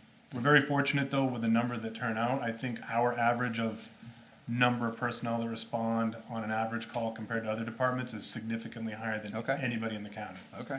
So Well, that's that's another a metric. that's, yeah. That's another It's- metric you're watching. Yeah, absolutely. It's significantly higher. We're very fortunate with the number of people that are still turning out for calls. Now, that midnight to 6 a.m., This is where the aging out part comes in. 3 o'clock the other morning, I was like, oh, and then again at 5 o'clock, 5 something this morning for a tree down on the road, and I'm like, 5:37. huh? 5:37. Whatever it was. It's the nighttime is a struggle. But that's everywhere you go. There's nothing I can do about that. I can't force people to get out of bed and go. So, Okay. So there's a handful of metrics, sort of informally, that you use to say, Yes. this worked, this didn't work, we Yes. got to back up and look at this again, we Yep. got to make a pivot to this other. Okay. yeah. Again, it's season driven. Sure. I think I mentioned at the last meeting, I have one that goes fishing every single weekend. I have someone that go camping every single weekend. I have one that goes to his camp up in Solon, one that goes to Greenfield most weekends. It's hard. People travel in the summer times because, you're stuck here in this lovely weather that we have. So, yeah. If there's something that you're looking for, No, I mean, we've come back to this issue of the performance measures that are in this book that we look at. Absolutely. Really are just not performance, I mean, frankly, they're just not, they're input measures. We went to this many calls or Yep. whatever, but it's not really a performance management sort of, these are our big town-wide goals. Right. These are the department goals that sit within that. We want to meet this, whatever these criteria, and I don't know this world enough to know what those criteria would be. And then that goes into this, so we can look at something meaningful in here to say, oh, we need to tweak this because this metric is not where we want it to be. Right now, we're relying on you as a professional and your colleagues in the town as professionals to say this is what we need, we don't need. We don't really have data to suggest that, and it'd be helpful, I think, to us and to the public to be able to say, these are the metrics we're watching, these are the outcomes that really are meaningful to us, that we're spending time looking at and continuously improving against, that kind of thing. I definitely think we could set I'm trying to think like with response time or number of Yeah. people that respond, I could set a number and that would maybe give you a measure, but I mean, And it that's, could be a rolling average, I mean, Yeah. there's ways to do it, but yeah, okay. yeah, unfortunately, the company that we've been with for 13 years that we have to enter all our data into used to have amazing reporting and it would give us graphs and all this. That company was bought out, go figure, by some hedge fund managers, and it changed companies, which there's some attorneys involved in it now, and we can't get the data that we used to be able to get. I can't get, my guy today went through, I can't get total hours on calls, so, 15 people show up for a call, that's 15 hours, and I keep track of that throughout the year, I can't get that information anymore, because that company doesn't allow us to, or they don't have any reporting for it. So, we are creating our own spreadsheet now, so every week, when they enter in payroll, they're now having to manually go in Right. and say, all right, he was here for an hour, so we're having to make our own to keep track of. Yeah, there's a data system that. Unfortunately, those are important. I want the community to know that Right. these guys are, dedicating 1,500 hours of calls or 900 hours of training. Like, Yeah. to me, that's important information It that I is. can't get anymore, so we're kind of creating it in a new report. We just found this out. This company thing is a disaster, but yeah. But if there is something specific, Well, if you give me something specific, we will absolutely find a way to create something or try to create something. yeah, I don't think it's that. I think we're in a position of relying on the professionals to tell us what are the metrics that matter Yep. in their industries. I wouldn't presume to tell you what data you should be giving to me. But it's got to be better than what's in here. Let's start with that. Let's take a big X and cross this out and and start thinking about what would be metrics that would be Okay. helpful for policymakers to look at and go, oh, that's working, that's not working. Okay. We need more investment here, we need, whatever it might be. Okay. More to come. Thank The you. full-time side with EMS and responding, that I think I can do. The volunteer side's gonna be, Yeah, I don't know what I could understand. get you in a million years for that one. That's just gonna be too difficult. understood. But the full-time EMS, I'll definitely come up with some matrix response times and time on calls. I can definitely do something with that. That's great, thank you. Anything else on fire? Okay. Next is Emergency Management Agency. 149. Or 51, depending upon your flavor. why you always do the page. So this is a budget that is increased, net budget 24%. By and large, this is stipend driven. And there's two stipends in this. There's the MA director, which is Jason, and then there's the MA deputy director, which is Megan. I think we can all guess what part of the jobs each one does. One's the financial side, and one is the, on the boots on the ground side. But obviously, this has been the amount of effort that FEMA has dropped onto not just Rockport, but all these communities that are responding to FEMA-related disasters is completely. It's a night and day situation as compared to what it had been in the past. Not at all. Not all how we learned, and so unfortunately, it's a heavy lift. It's a heavy burden for our staff, and so this is really, in large part, helps to represent that. Is that middle picture the Robinson Drive Bridge? Yeah. Yeah. Yeah. What a That day was after the first washout. That was the second one that was coming through. Because we have the Jersey barriers up there. Yeah. Yeah. Given the current situations in Washington, do you think we're actually going to get those FEMA payments, the ones that are still outstanding? We have gotten nearly all of them. Yeah, I know, I Knock think on there's wood. about 3 indicated here on page. I think there's just one outstanding now at this point. Okay. That's great. And I'll just say, this is talk about the number of hats that Megan wears. The EMA side wore a disproportionate amount of her time over the last 4 years. It's been amazing what she's been able to Yes. do. Undoubtedly so, yeah. So it's, look, you hope we don't have any storms and we don't have to go there. I'll also say she makes a mean meatball sandwich as well. So when we have storms and we sort of get together and we have the crews in. So there's benefits there that go beyond the page here. But anyway, it's a team effort between these two. And, there's, I think it's a great collaboration, and I think the town's well-served. I think we have, as I said, it's a team effort when you're in a storm situation like that, and, we try to use our social media to get people aware of what's going on when, there are emergent issues going on, and then, Jason's obviously in charge of all the response, and Megan's coordinating, and it's really impressive. If I'm not wishing for it to happen, but if we were to have one, then I'd certainly urge anybody to stop by. Now it'd be over the West Rockport station, which is where where we'd be basing our operations, just to see it all happen and how it all goes. And there may be enough meatball sandwiches there for you as well. So I won't commit to that on your behalf, but maybe. Is this where we do the people signing up for this, what do we call it, civic something? Civic alert. Civic In alert? part, yeah, in part. Yeah, I mean, I think the software itself is in my budget, but large part, it was the event, it was that storm in October 21 is really what was the catalyst for moving in that direction, yeah. And how many residents are signed up for that? Not nearly enough. We're under 400.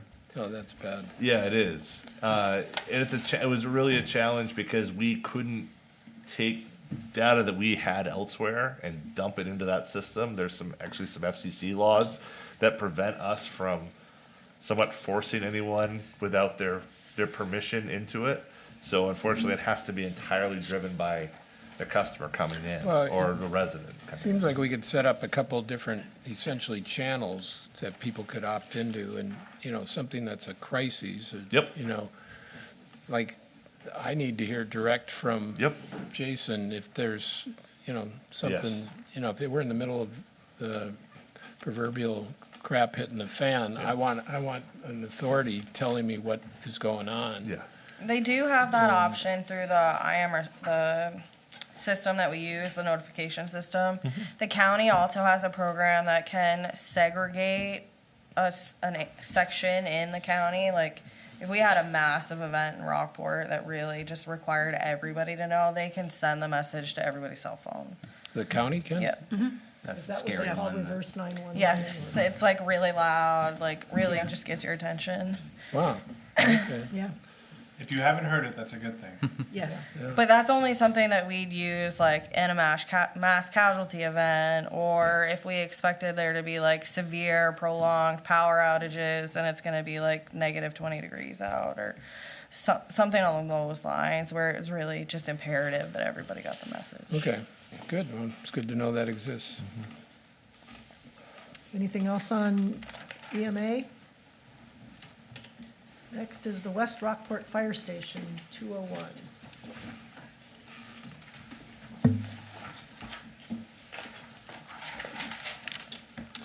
So this department is up a net of 12.1%.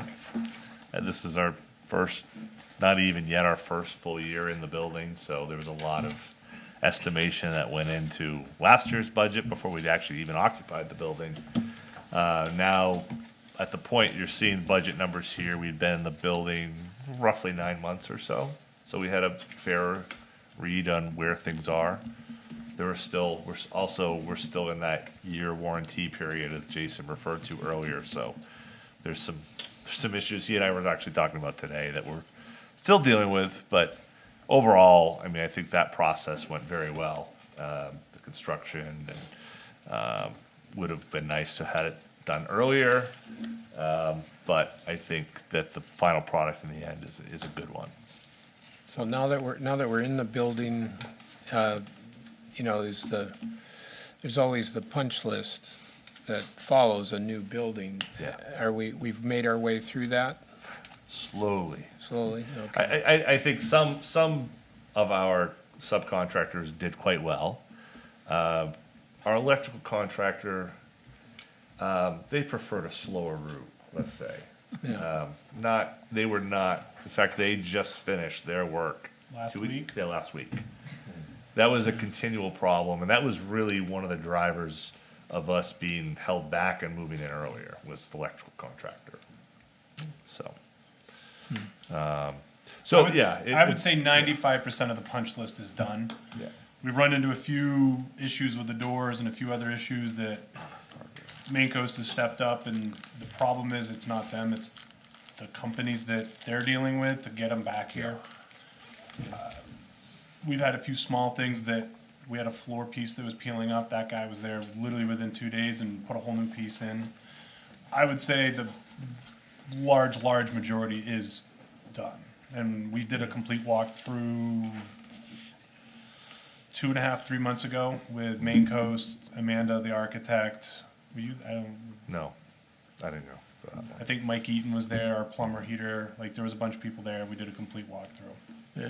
So compared to like when we did the library, John, like how Night did? and day. Huh? Night and day difference. Night in terms of fewer items to deal with? Absolutely. Okay. Absolutely, yeah. No, it's a very seamless process. I'd give him Amanda Austin, we'll give Brian, thanks to, but 2A Architects really were outstanding in working with us and with Main Coast Construction to shepherd us through the process. Very, very efficient. I think that, you know, obviously, there was a lot of frustration at how long it took us to get in the building. We won't talk about those who had a pool going, how long it would take. They're in this room. However, it was it was everything we hoped it would be, I think. When the product was done, it was everything we hoped it would be. And that's really, you know, in the aggregate of it all, I think we got what we'd asked for. Jason is a perfectionist in many ways, and so the little details will bother him. But when you have a project that big, it hit all the high marks that we needed it to do. And, you know, I think the staff have been happy and made it a home for, you know, our staff. I seem to recall when we were looking at the plans that we were anticipating that front room being a community meeting space of some kind. Jason, was that part of the plan?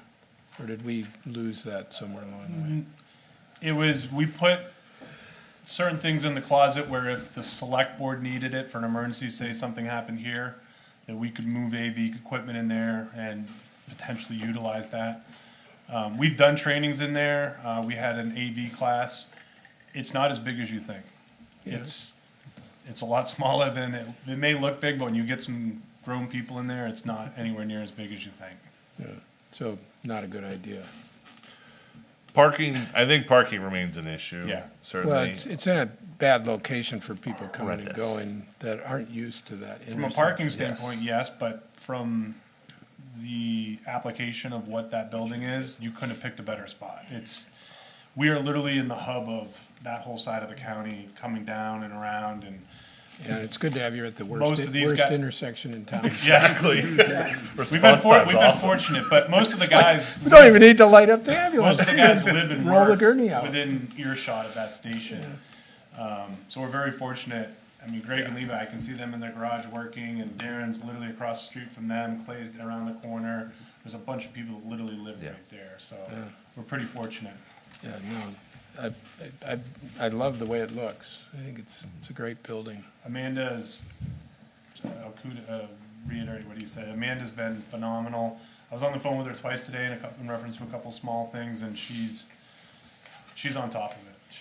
When I called her today, she's like, I'll handle this, and I'm like, okay, Yeah. thank you. That's great. So, she did a great job, still is. So any other questions for West Rockport Fire Station? Next is Recreation, 239.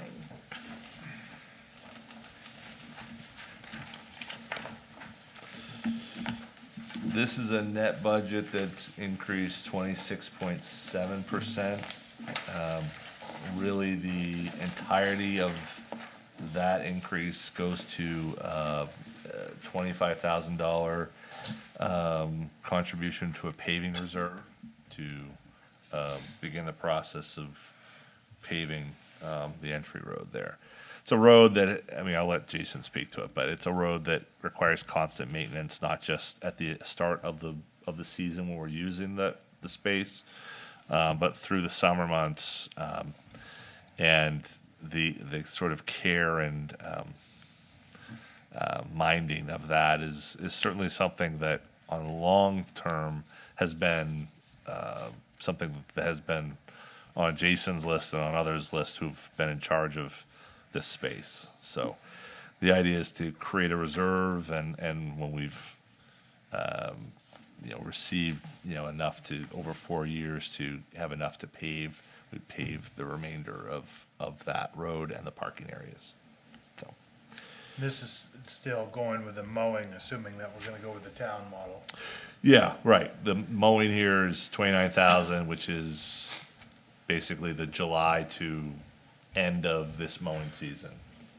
And then there's the labor. So, Contract. I wasn't here for that, so who's Right. gonna be doing the mowing at Marge Jones? Glad you asked. Is it no longer Farley? So the contract ends this year. So this Someone summer. signed you up. That's right. You Yes, had weekends available. that's right. He's excited. Not with the second ice cream. I just, Yeah. I understand the mowing's a big topic. And I'm not saying any one property is more important than another, but for at least 2 months, it is absolutely, I mean, you have kids that play, do you? They used to. Used to. Those fields have to be kept at a certain height, and they grow. Farley mows 1 to 2 times a week with the good walkers. They weed whack, they clean their clippings up. So I'm just gonna throw it out there that it is absolutely imperative that we have somebody that can mow it on a consistent, timely basis. Not saying the cemeteries, sorry Liz, I know you're watching, or any other properties Well, less Helen's right important, there. but it's definitely important for the kids and the safety of the kids with the tall grass and balls and everything. So I just wanna make sure we're, Well, they wouldn't be allowed to play there at a certain point. Correct. Because it'd be dangerous. that is correct. I mean, they've taken that initiative now. Yeah. with certain fields. So we did purchase one push mower for the infield because the infield sometimes does grow faster than Farley can keep up, and the coaches will mow the infield ahead of the game, but just throwing the mowing thing out there. I had a question. Sure. Line 5340, you're adding gravel to a playground? So the playground right now that is up by the tennis court is at the point where it is unsafe and it can't be used. Parts and pieces are broken. I don't know the install date. Maybe someone that's been here longer than I, it's 20 years old. We are relocating. We've already got an area that's cleared in between the Little League and the softball fields. I've never been to the area, so Well, I don't know I anything. think we I- should- I'm just questioning why you're putting gravel down in a playground. That's the base, and then there'll be a top layer of whatever the proper material will be. So Oh, okay. that's 65 is for the whole thing. Oh, okay, so it will be not a safe, soft ground? Kid-friendly playground, let's go with Okay, that. okay, that was my question. Is gravel to me is something you put, It's a gravel pad. Unfortunately, Yeah. when the playground was installed, that was 20 years ago, the problem is, some of these guys can attest, there's hundreds of people at the Little League fields. The parents can't see their kids way down by the It's road. awful, yeah. And it's become a massive issue. I'm not gonna say who, but there's some groups that have played there that have actually yelled at the kids because they're too loud on the playground. It's turned into some controversy, and it's unsafe for those kids to be that far away from their parents. Right, right. So as a rec committee, that was one of the topics, was to relocate a playground closer to where the parents can sit and watch a child play Little League and watch their child on the playground. Okay. Are you relocating, or are you? No, trying to we're get we're one? working You gotta keep with the existing one there? Fred Gildred and his wife are looking into grants through a couple different companies. We're hoping something of that will come through, but we got to get the pad built regardless. My question was, so we're setting aside this paving budget to save up, to pave the whole road in the parking area, everything? The road is, it's agreed that the road is the number one. We got to get the road. Reason being, I can't remember the price tag. It was $3,000 or $4,000 we had to spend last year because we had 1 foot ruts. Well, that was a question I had. So how much are we spending each year? Because me personally, I like my gravel driveway. Yep. It kind of has that soft feel to it. Yep. So if we're talking about safety and whatnot, pavement means faster speeds. So, Unfortunately, the issue we have is dust. So when a car pulls in, the dust rolls into the field, it rolls into the parking lot, and literally people can't see kids. but 3,000-4,000 a year if we just kept it gravel all the way in. The problem is the road is 20-something years old, and I'm guessing it needs to be rebuilt because every spring, it's massive ruts, people getting stuck, so. My understanding is this provides regional recreation opportunities. It's more than just Rockport This residents. isn't just, yeah, it's, So when I see a $3,000 in usage fees, I'm wondering why that's so low. Little League baseball pays $1,000, Little League softball pays $1,000, Penn Bay soccer pays $1,000 to use the field for the year. So it's Little League, it's not the parents or the communities that pay, it's the actual leagues. We have a Frisbee, Ultimate Frisbee group that's coming in, they're gonna rent it for a week. There's a basketball clinic that's renting it for 2 weeks. So we are renting on like week-to-week basis, depending on specialty camps. But Little League, that's the number that's been set by the rec committee for field usage. So Jason, my question is, why is this with the fire chief, this department? I'll answer that. Yeah, you can, I'll He defer does- that to the he person doesn't that get assigned to- it to me. Why don't we put this one with Megan also? Megan wants to do this, and no. I'll tell you why. So 2021, when I came in here and started in this position, we had just, the town had just come off a year prior to that where our fields were deemed unsafe. We had multiple events that were supposed to occur in the Rockport Rec Field that had to be canceled because of the fact that the fields weren't safe. And I looked at someone, and you know, there's a competence tax, sometimes people call it, right? But Jason and I have had A what tax? a competence tax. Competence. So this is an area where he's very good at certain areas, and this is one where Jason has a passion for sports, and kids' involvement in sports. And I knew that this was a task that he would not only take on, but would throw his heart into to make sure that we got these fields back into a place where they should be all along. And he did. And we've been very successful in not only being able to avoid things that are really a black eye for the town, which canceling a tournament, a Babe Ruth baseball tournament, because we couldn't safely put on the games. We've been able to do that, and the comments have been from all those who use it, that the fields haven't been in this good condition maybe since they had been built. And that's really a credit to Jason, the time that Jason has put in to really put some effort into making these fields and this aspect of what we do. Well, Jason's so not such- mowing the field, is he? No, but he's, I have. he has. It's not just me, though. It is the rec committee as Rec well. There's a committee, lot of yep. dedicated people that have come and gone. A lot of these people have been here for a while. Yep. It's parents from Little League, Penn Bay Soccer that meet with me. We're actually meeting tomorrow night at 6 o'clock to go over the field usage, because it is, with the RES being closed now, T-ball, co-ed softball, there's a lot more requests. There will be more income as well from co-ed softball. There's a lot more requests this year. We have a calendar for it, but the rec committee that's something that we review as a group. All the big decisions are reviewed and go through the rec committee. Small things I'll typically handle, but the rec committee is just as much a part of this as I am. I mean, there wasn't really a rec committee. There was for a long time with the Farley era, and then it disappeared for many years, which I think allowed it to get to the unsafe condition. Fences were falling in. There was no doors on many of the fences, no nets in front of the dugouts. So the rec committee stepped up when we put the group together and have made substantial changes over there.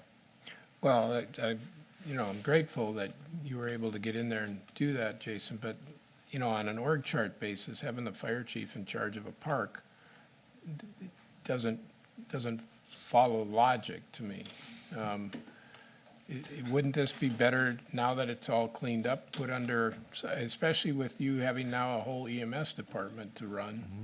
I'm going, is this a time that we should be thinking to hand this off to maybe whoever else who's running the parks in town? Who takes care of them? Public Works. Well, it's a group Is that effort, Public right? Works or is that Building and Grounds? Well, and you have a contract that handles all the mowing in all those places, so, the contractor Farley. Well, we're Incorporated gonna have has a heavy lift in Glenn's that. gonna now be overseeing a mowing crew, right? Well, that's proposed in here, yeah. So, yeah, no, this would be an opportunity where you could perhaps look at that. You also have Rockport Common, and how does town government interface with So is that group? Jason gonna be in charge of Rockport Common too? Why not? Because it's not the rec field, that's the Marge Jones rec field. I get your point. Makes sense to me. But here's the thing. We live in a small town.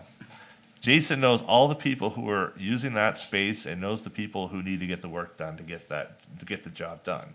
There is nobody better, Public Works or whatever department or tag they wear on their shirt, to have gotten that job done, and he did. Now, is that forever and ever? No, not necessarily. But we didn't have an EMS department then either. We didn't, and that's very true. But we also, we have a lot of people wearing many different hats at the same time. Well, I just look at all the people that Jason's now overseeing. Yep. And it's getting to be quite a load. As somebody I mean, who it's the managed, Are you feeling overtaxed? as the person who I manages the think fire John chief. is volunteering to take over the Marge Jones. I think I agree. really wants it, and I think that's what he's fighting for, so. Which John? That one or that? Veman. Oh, no, I'm not. Yeah, look at him, he's like, no. I'm on the org chart on a whole different spot, but, Yeah. it's the same thing with Megan overseeing the Opera House, some of this doesn't work for, as far as structuring our org Has chart. it been a problem? Is there a problem currently that we have to address? I In think this we budget all meeting? honestly just find a way to make it work. I mean, are you feeling overtaxed? Not at the moment. Are you But he overworked? just got back. No, they decided Oh, to hell buy no. a second ice cream stand. You are not. But I mean, I. What'd you say, Clay? I said, no, they decided to buy a second ice cream stand. He's not overworked. Jesus. But it's not a budget item either. Right. So No, there's, no. let's, if we can focus on. Yeah, I'd just Yeah. like to see Yeah. more people in the region helping to pay for these costs that Rockport Okay. pays for. So, Megan, I think there's something wrong with the chart here. Which one? The revenue, what page is this? Page 240. We don't have anywhere near that kind of revenue. Oh, yeah. Just the green, yeah. I'll fix that. Yeah, that doesn't make any sense. Is the food shack part of the baseball league, or is that part of the town? Just speaking of revenues, if we're inviting more traffic in there, is there an opportunity for us to supply and offer food services there? Then you have to get licensing, permitting, you have to have water put in there, you have to have a disposal field. that turns into a whole different, for the town. Right. So Little League theoretically built the building. I mean, I guess theoretically we own it because it's on our property. I mean, I don't know if that works if they own it, but it's open, I don't even know how many times a year. It's only open during game days, and it's only, what, 2 hours? Yeah, and I guess to go back from that is, are we stepping on anyone's feet if we start looking at rental opportunities? You know, whether it's renting out pickleball courses, but what if we rent out space for Craig, food truck? if you're gonna go there, then you're gonna No, take I was moved over over instantly. quickly. As soon as you mention pickleball, No, you're taking over. I'm going food truck. So what if we Oh. rent out space to a food truck to pull in there During a Little League game, during anything? I'm not sure what the revenues are on it, but it works I think, well. so the Little League does the concession stand, everything that they purchase, they buy their food, they sell the food, that money goes back to Little League. So Yeah, it's fundraising. Yeah. it's their fundraising. So I think if you even attempted to move something in there during Little League, yes, I think you would be stepping on the entire league. Now, Penn-based soccer, pickleball, none of them, Little League is softball, baseball, the only two that use that concession stand. Nobody else uses it. No one's ever asked. Right. That would turn into I don't know, because that would be, it's all Little League stuff. They store everything in there in the wintertime. So, I serve on the Little League board for my son's program, and I can tell you that our programs rely heavily on the money that's made from those concession stands and other things that are done during our Little League games to try to keep our enrollment fees affordable to all so they can participate. and I've never had, like Penn-based soccer, I just completed their schedule today. They are every single Sunday, Tuesday, Wednesday, Thursday, from end of August to the end of October. Never have they asked if they could bring a food truck in, so no one's ever asked to rent that or cook food there. Pickleball tournament, they could do something like that. That's a whole different can of worms. All right, anything else for Jason on recreation? Other than, it seems to be the only department that doesn't have a mission, so since you're in charge of this, Jason, can you draft a mission for it?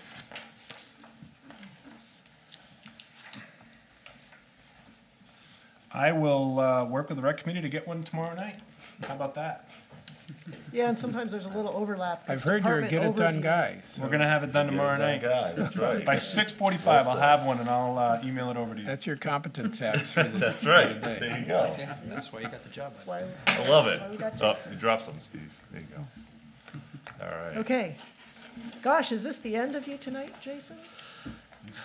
Just stick around for two You more, gotta just for stay from fun. mowing. I'm out. You would be good at the rec field? Thank Ice you. cream stand, Do what? an ice cream stand. No, no. I don't Number want any three. more. No more. Good for you. Good things come in threes, right? They say. Not here to see that. Well, thank you for all you do for the town. Thank you all very much. Appreciate all of it. We appreciate you. Thanks, Next, Kim. we've got county and schools. Thank God I had boots on. I'll see you at the This meeting. is Megan. So county, 261. Can I give a quick update? Yep. On the county? Yeah. I'm the liaison for the county, I didn't know if you know. Just want to give you an update with the dispatch center that the new director has taken over. They are fully staffed.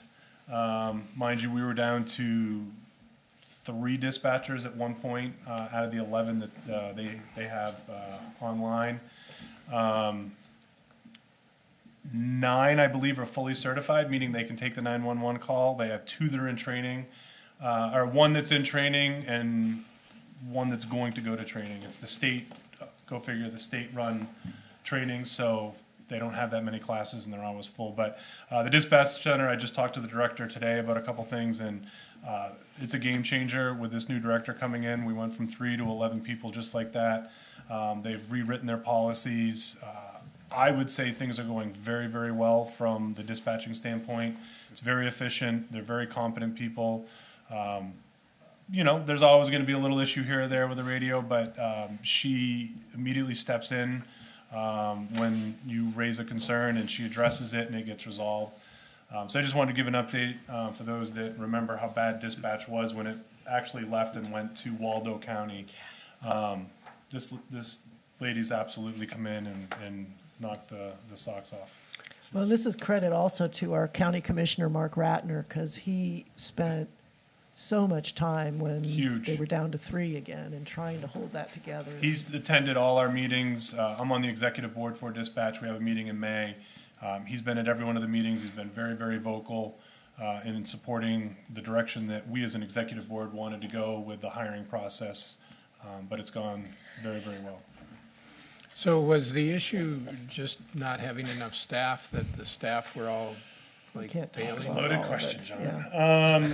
Well, you know, I'm known to have a few loaded questions. Well, things you can't talk about in public. Yeah, there's some things there's a lot of reasons that it ended Well, up. let me ask it a different way. So do they have a lot more staff now than they had when they were more I don't remember the stable? last time they were fully staffed, Okay, that's if more. that answers your question. Yeah, yeah. So I know they had a It huge. starts at the top and works its way down. Yeah, I its know way they down. had a huge morale problem. I mean, I was There was a privy massive to a morale lot of those problem. conversations, and that there were people just bailing left and right. One of the and- issues was the union. They no longer have a union because the last 2 people that were in the union have left. They got rid of the union because that was holding back pay. Even the 2 people that were being paid but not working were in the union. Bringing the per diem people in, they were dictating what they could and couldn't get paid and all this other stuff. So the union was a massive issue, and now that those people are gone, the union's gone. From my understanding, everybody's very, very happy there. The morale is doing great. She actually just sent an email. They're doing, it's Dispatcher Appreciation Week coming up. Our Pacific Engine Company is donating $100 for pizza. They're doing a whole thing all week, and they're looking for things from departments. So our Pacific Engine Company is donating money to help get pizza for them as a thank you. Yeah, it's great. But yeah, it's a game, it's night and day considering where it was. And so that's not part of the county budget that we're looking at. That's a It's a separate separate line. item, the dispatch. This is the E911 line that we're talking about, right? Or dispatch. It's the dispatch line. Dispatch, not the Yeah. 911, okay. I just want to give an update on dispatch, that it is going very, very well. Yeah, no, that's good And to I hear. don't know, I think you saw the meeting with Mark Ratner and you brought up Mark brought up the Mutual aid thing. The fire, no, not the mutual aid, the fire, I don't know if they actually have a title, the fire commissioner, fire administrator for the county. I've been in contact with Mark quite a bit, we're waiting for a job description, because no one actually knows what the job, we understand it, but the job description is much different than what people are interpreting the position as. They're gonna have no authority over any departments, they're not gonna do anything specific to change what we're doing. They're gonna be there as like a liaison. So for example, the large structure fire that happened, that person showed up. Bobby Coombs showed up, and he showed up as the county fire person and said, hey, what do you need? What do you need for resources? Do you need me to take a radio? That's kind of what this job description is they're more gonna be as an assistant or a helper to each community when an event happens. Hopefully, they're gonna help write or look into grants for countywide and individual departments. But they're supposed to be coming out with a job description very, very soon, so we understand exactly what that role is. So is any part of the job going to be looking at regionalization of anything from I buying would say not supplies with or anything the like that? person that's gonna be in there interim, no, Yeah, yeah, okay, not that person. okay. Great, thank you. Thank you. Thank you. Okay, so 259 and 265 are the 2 sections. So are these the numbers that ended up in the latest budget? If Megan? you can see the screens in the final county column, I did increase the amount to what their proposed budget was, which is the 40% for E911 and 40% for dispatch. Yeah. They still haven't started their budget process, so where that ends up, I'm not sure. But those 2 lines specifically do have an impact on the municipal budget, where the county assessment is merely an assessment on top of our municipal budget, but those 2 4410 and 4415 do have an impact on the municipal budget. So I think it is important to make sure that those reflect what the proposed budget was from the county. So what you have in here is Fran. 10%, and it's actually 40%. Yes, the proposal that they sent out was 40%.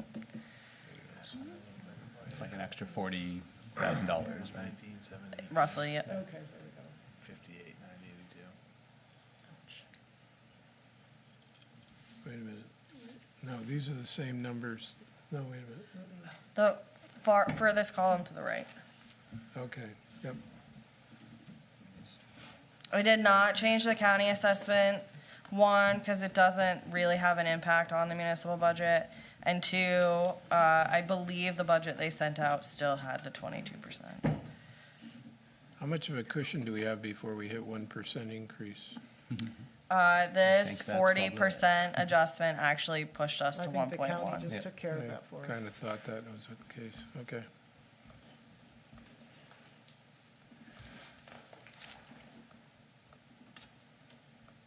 And is the E911 and the dispatch, is that all based on valuation, the same way the county? I can show you how, so this isn't updated because they did not provide this breakdown for us.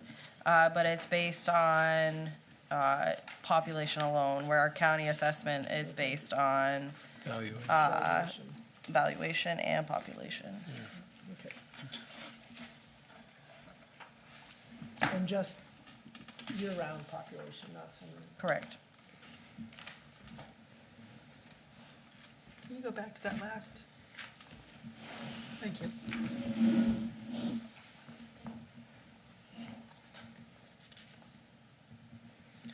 Well, there's not much we can do about these, right? They're just sort of handed to us, other than, Although, you could join the county budget committee and have a say-so in this.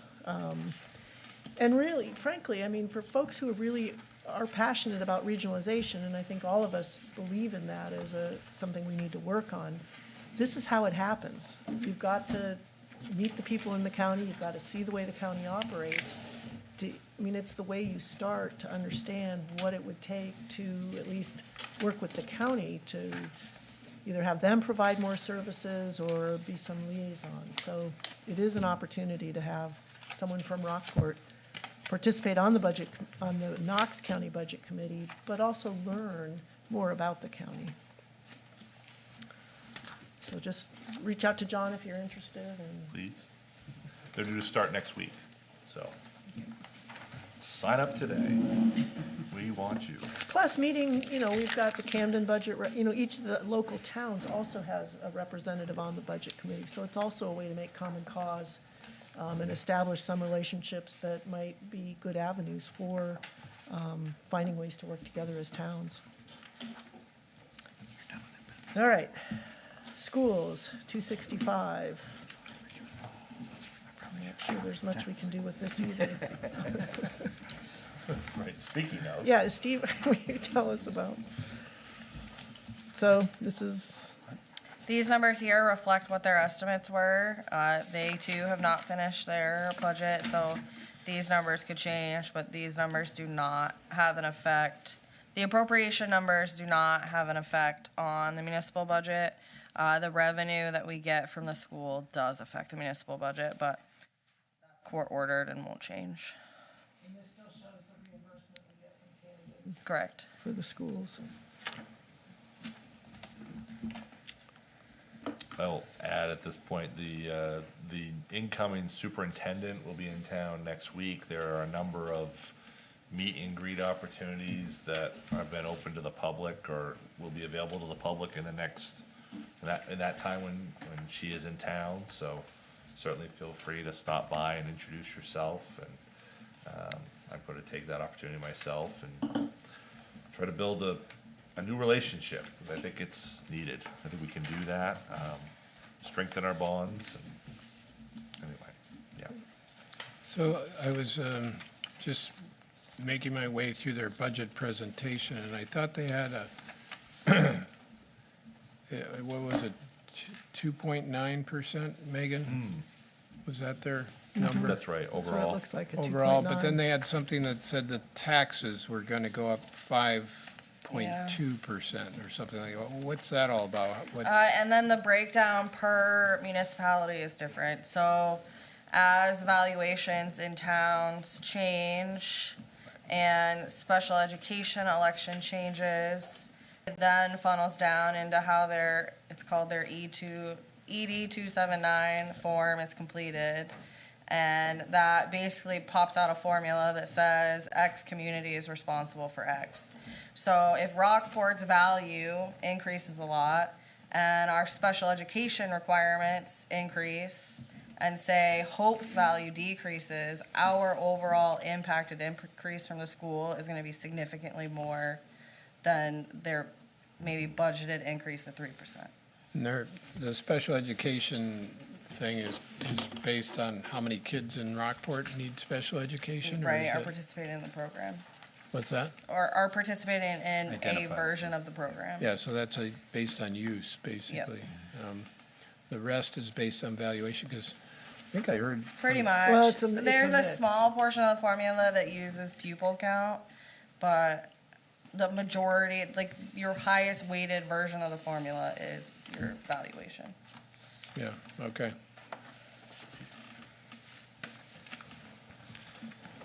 Well, that's it for You the. can see, sorry Denise, no, you go can ahead. see, if you're curious how the state breaks out the ED 279 form, you can get it from the Department of Labor website, and it will show you the school district's forms, and you can, they're incredibly complicated to understand, but it will, at the bottom of it, summarize it for you and tell you what the state is dictating our portion of the school budget is. If you're saying it's incredibly complicated, then there's no It is way I'm not, gonna go there. no. Well, and that's how we ended up in the lawsuit a while ago. Yes.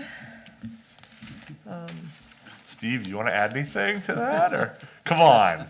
I want to bring back bad School- memories. I mean, school funding's it's just a horrible thing, because, it's how do you split up all of the state money and towns with high valuation? Valuation is used by the state as an indicator of a community's ability to support its school. So, and trying to change that at the state level means Rockport pays less and somebody else pays more, and it's a tough argument to make.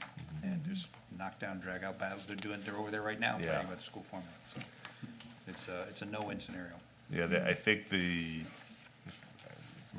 correct me if I'm wrong here, someone else, but I believe there's an attempt to try to make the poverty rate a higher factor in calculating that, because there's a number of high property value towns, and yet they also contain a high poverty level. Rockland is one, the Oceanside District, RSU 13 has been one who sort of falls into that category as well, and, but it's a set Washington- amount, right, and you're just. Washington County.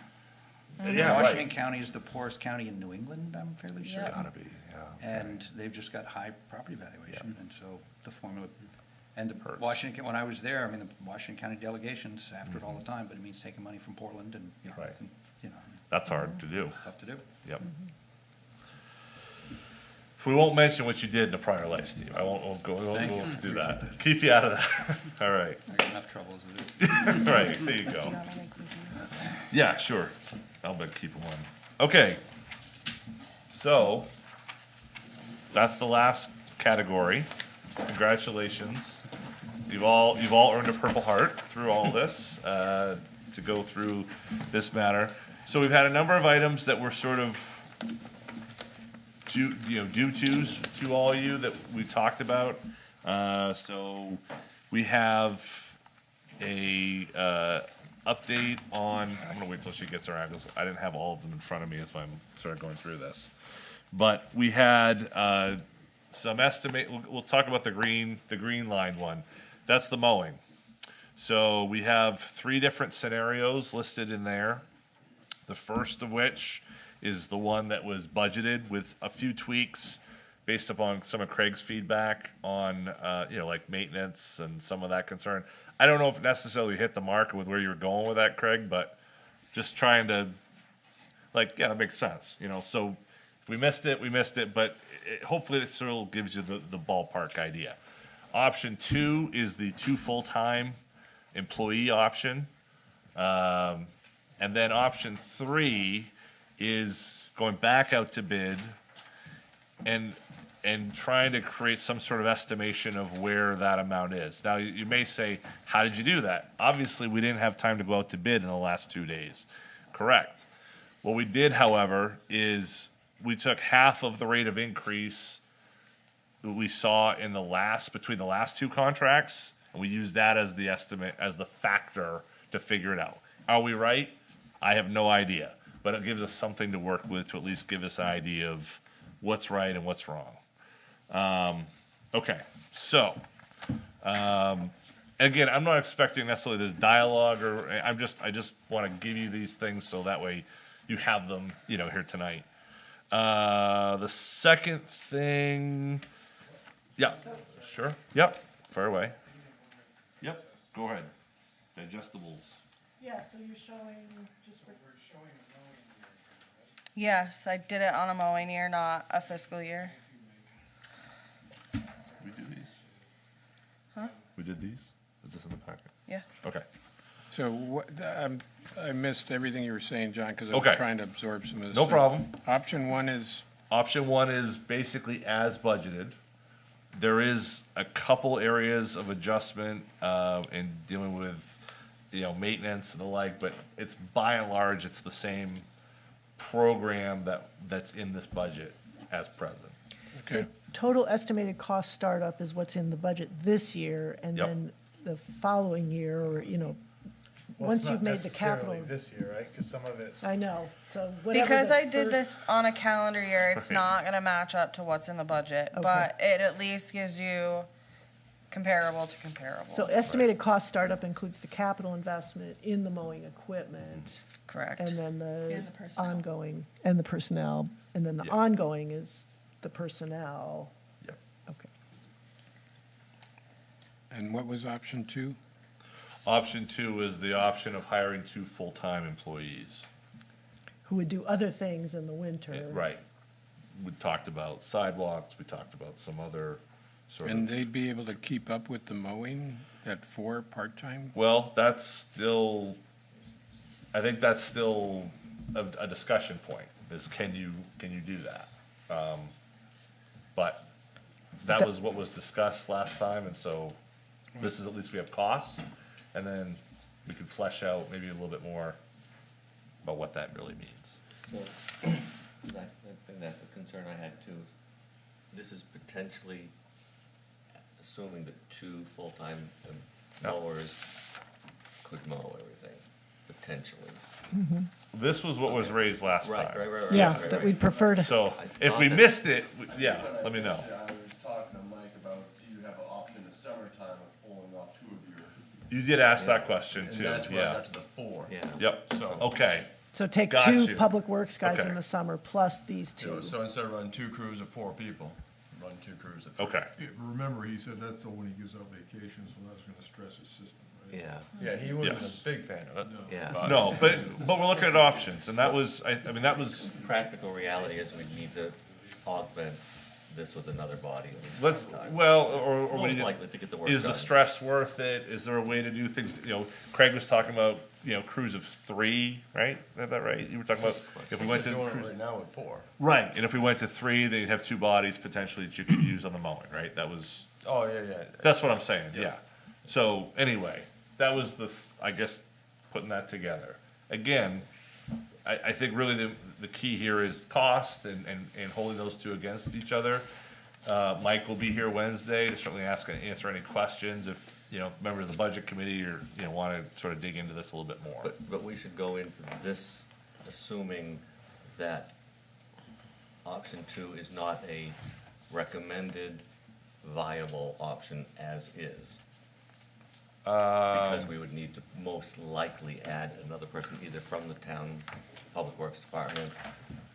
You'll need more body hours, more man hours than just 2 full-time. I think under Craig's, correct me if I'm wrong. Absolutely. But, I mean, you're not gonna be yeah. able to mow all our properties with 2 people. okay, Yeah. It's so, not even a question. yeah, So the costs here really don't include whatever extra labor is needed. Right, but in terms of the, right, I guess So that's I mean, 'cause true. if you just did 2 people and said, well, we might be able to get a third Yeah. one from Public Works, you're gonna have They're already people in the- screaming all summer long. But they're already in the budget. They're already in the budget. They're already yeah. in the budget. If Money-wise, he they're in can the get it. budget, If he can get it, yeah. right. And if not, then another body has to be pulled in. somewhere. Well, I'm not proposing that. Right, right, right. That's what I just wanted Just to be clear, I'm not proposing not that like- here, yeah. These are hypothetical. Yeah. Yeah, It's we're like the trying end to- The end result in option 1 will be the same quality as option 2. We can't bet on that. We're just, I think what we're trying to do right now is get to a place where the conversation, Okay. is there a place where it connects or not? Okay. And if it doesn't, This that's is okay. This is really helpful. It is. So, thank you. Yeah, Quick well, question, Megan. I'll give that to Megan, because she ran the numbers. The 26 to 27 increase for the outside subcontractor goes up like 30%. What was your thinking in general? So when our contracts were renewed last time, John and I talked a lot today about how to figure out what a reasonable increase would be on our mowing contracts. We went back and looked, the last time they were renewed, and they went up 60%. So we took half of that, and so 30, and, Yep. Right. Fair enough. Heads, yeah. Just curious, that's all. yeah. And, yeah, if it's 29, then shame on us. No, I don't know. And if we But- could get a little competition, that would help. Right, absolutely. So does everyone understand what we have here? Yeah. And certainly, you take it home, and if you have other questions, the idea, this took some work to it, but certainly if there's things we need to flesh out and run them for you guys on Wednesday, we can do that. I imagine most of the board will be here, but in terms of the budget committee, I'm sort of trying to get enough information so you have what you need to make some decisions, so, okay, Okay, John, when I Yeah. listened to the Wednesday meeting, yeah. there was some talk about the raised sidewalk. Are we gonna be discussing that on this Wednesday as well? Crosswalk. Crosswalk, I'm sorry. Yeah, I'm sure we'll be think you will be, discussing that. Because as of right now, it's still in the budget. Okay. We didn't Right. actually take it out of the budget yet, so I'm sure that will be Okay, I couldn't discussed. hear most of what Denise was saying on Wednesday on Yeah. Oh, yeah, I was, live stream, or yeah, I the had my Well, recording off. so. Wednesday is a budget committee meeting, or? That's right. Yes, It's not another, right. this is the last joint This is- meeting we'll have for a correct. while. That's right. Yeah, Wednesdays, Okay. Wednesday's the Yep. night the budget committee makes its So- recommendations. Can we come back to this raised sidewalk idea before we adjourn tonight? Sure. I'm Okay. pretty much done. I just wanted Well- to go through this Okay, stuff if you well, want. I Would that be guess you have- helpful? Yeah, you have all this. Well, but we want to talk about the one page. Yeah, yeah. I got one quick question about mowing before we move on. Sure. What's the number, so say we say, no, we're just gonna stay with the contractor, for It's- this year's budget, how much would it go up? Because we have to add some back in, right? Yeah. Because we said we had a savings of X amount, Our mowing would be 311, so whatever whatever's spread out. Whatever. whatever the 2 months. difference Yeah, yeah, is. okay. I 'Cause want mean, to that say, would I be- want to say it's like 60 some Yeah. odd thousand. I think 250's in there now. Okay, so I mean, So- that would be the scenario if we were saying, no, we have to add to our budget. Right. Which- Well, you'd add the 60,000 and then you'd remove all the allocations for the 4 employees, the 4 seasonal employees that And were the gear. added. So it's probably a net negative. It'd be more than 60 though. But you've got to come up with how to Because mow it- next May and June. Yeah, it'd be the 407, wouldn't it? It'd be Well, the 2 no, months because of it would only be 407. 2 months. Right, but So- it'd be the 60 would have been if it's 311, so it'd probably be more like 80, 90, I'm guessing. Just, round it up to 100K. 'cause that's 100K. sort of the- yeah, I think that, but that's, just real round figures. Right, You know? Because the pitch Well, was we're that- saving 100. That for 2 months, Yeah, the true. 407 for 2 months would add almost 120,000 all Okay. in itself. There we go, yeah, Plus the 60. Plus the 60, so you're almost 200,000. okay. To this budget. John, Bill Freeman, would you Hey, Bill. ask Jeff to send me the numbers you're looking at? Oh, that's right. Yeah, I'll email them to you, Bill. we've got papers here, Bill, so we'll get them Okay. all your way. Appreciate it. Thank you. And then, are you still gonna provide us some information on the town engineering position? Oh, It's here too. I've got a bunch of papers, so That's next. we'll send them Okay. all your way, yeah, exactly. Thank you. You got it, appreciate it. Okay, so, everyone understand what we have here on the mowing side? again, this isn't really necessarily to debate as much as just to give you information to chew on, that's all, so. To clarify, we said 60, then we said 100, then we said 200. So if we take the existing budget and decide to stick with an outside contract, 2 months. It would be 60 to get us through this mowing season. Yeah. And then we'd have to add 120 as well For next for the year. first 2 months of the next calendar all year. right, so it's close to 200. Correct. Okay. For contracted. Is that- Correct. Okay, okay. That's the effect on the budget. Correct. Now, Right, but you're backing out all the equipment She's startup saying a net costs. You would. And the Right. wages and everything. Right, so the startup cost is 189 according to this, right? Right. I think Well, it's for a leased out calendar and year, it's amortized. slightly less than that because instead of budgeting 26 weeks in this budget, we only budgeted 8 weeks. So the first 2 months of the mowing season. So it'd be slightly less, but yes, you would have money coming out of it. But you, okay. I'm still confused. So it's contracted less. The contract,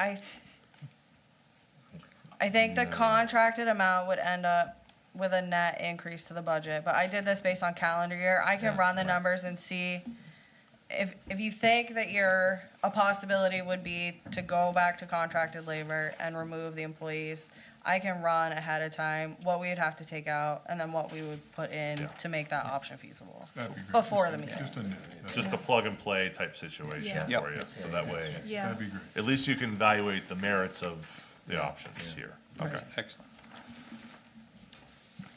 are we good with that? Okay. Next up, I want to talk about this infamous one-pager.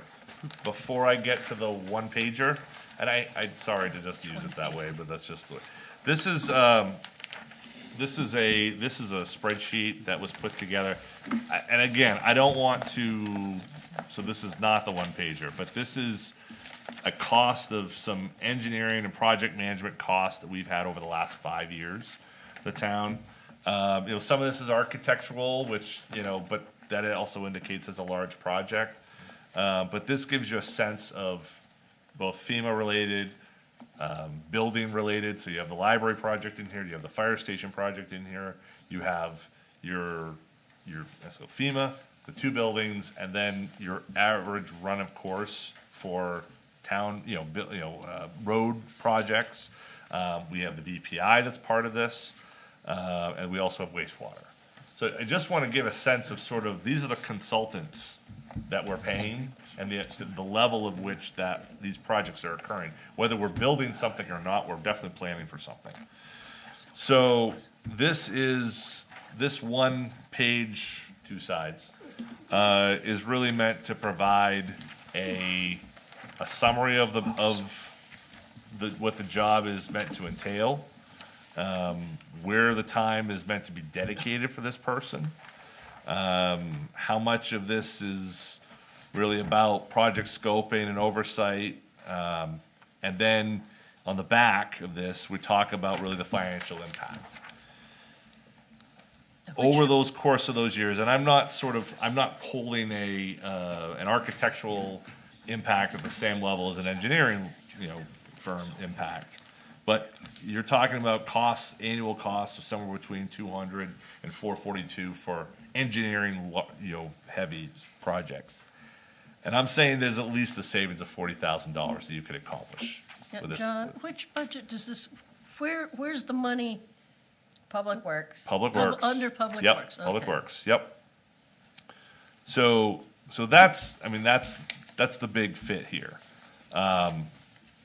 You've got a lot that goes into, really managing the assets of what the town has, and trying to ensure that you're using, the best methods in that asset utilization.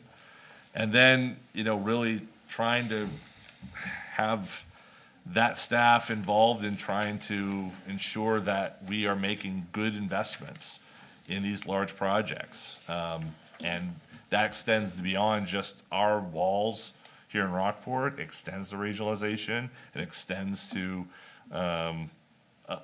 playing on a much different playing field than we're currently playing on right now. And I think, far too often, and we've talked a little bit about it tonight, we spend a lot of time worrying about sort of the sandbox that we're working in.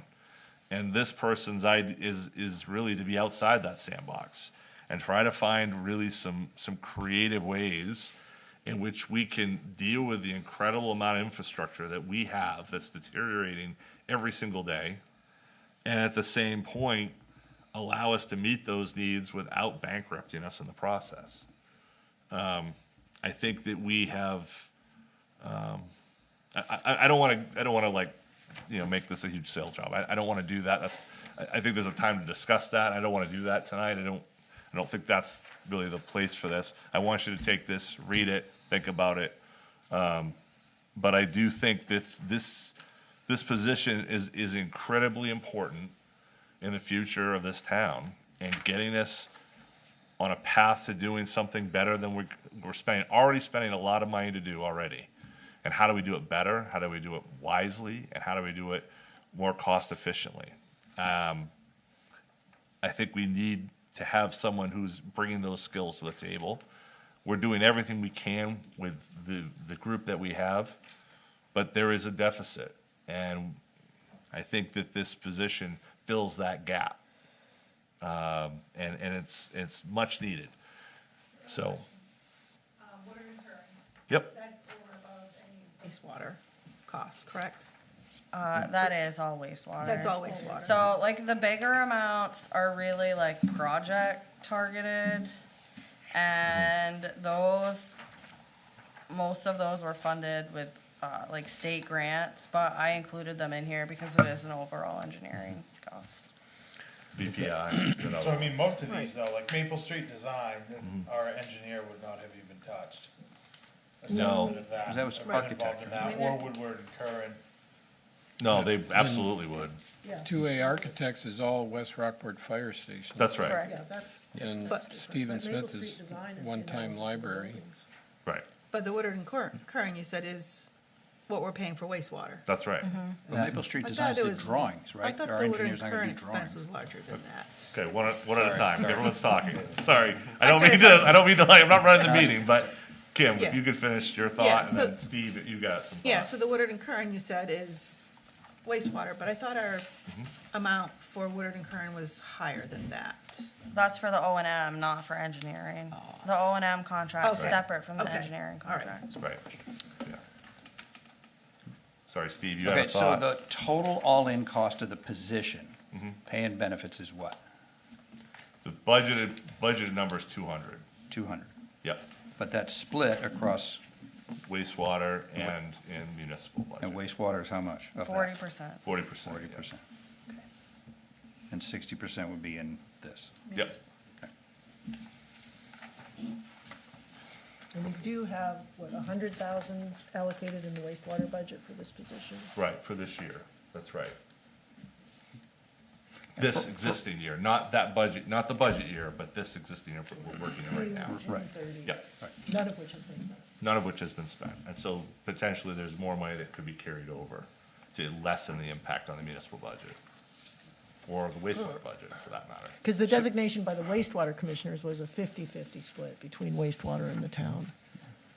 What page is the wastewater budget on? It's not in this budget. Okay, that's very confusing. I know, it is, and it ends up being a revenue back to the town budget. But yet this person's going to be, But that Paid in revenue shows part. up in public works. Correct. Yes. That's right. We see the revenue coming back in the Yep. budget. So, John, for all the discussion about looking at the architect costs or the engineering costs, Yeah. you still have this department management role as 60 to 70% of the position. Yeah. It's just managing what did we decide, 5 direct reports or something like that? 4 direct reports? I mean, is 3 that- direct reports. So what we're doing, we're gonna strip out the harbor from that. Largely because I think it's a bit less of an easy fit, frankly. And wastewater, public works, buildings and grounds are already based in the same geographic location for that matter. Buildings and grounds was part of public works before that was split out. It's an easy fit to have those 3 together. And actually having this person's office right there is, the oversights is easy. it's not a lift. Having somebody who's then overseeing someone down at the harbor, it's not as simple. Right, I think more of my point is, 90% of the discussion about the position has been about we need engineers and we need engineering support and we don't have to pay engineers. But most of the time, according to this job description, this person is gonna be managing staff and Yeah. projects. Well, financial management response, I mean, it's more Right. than that. Right, it's more than that, it's more than, it's, it's easy to talk about the projects because we all can understand what the projects are. I mean, most of us, most of you aren't in my office or over there, Public Works day after day, working with employees or working through, the run of the mill of what that means. So it's easier to understand and describe those projects. That's largely why we end up talking about them.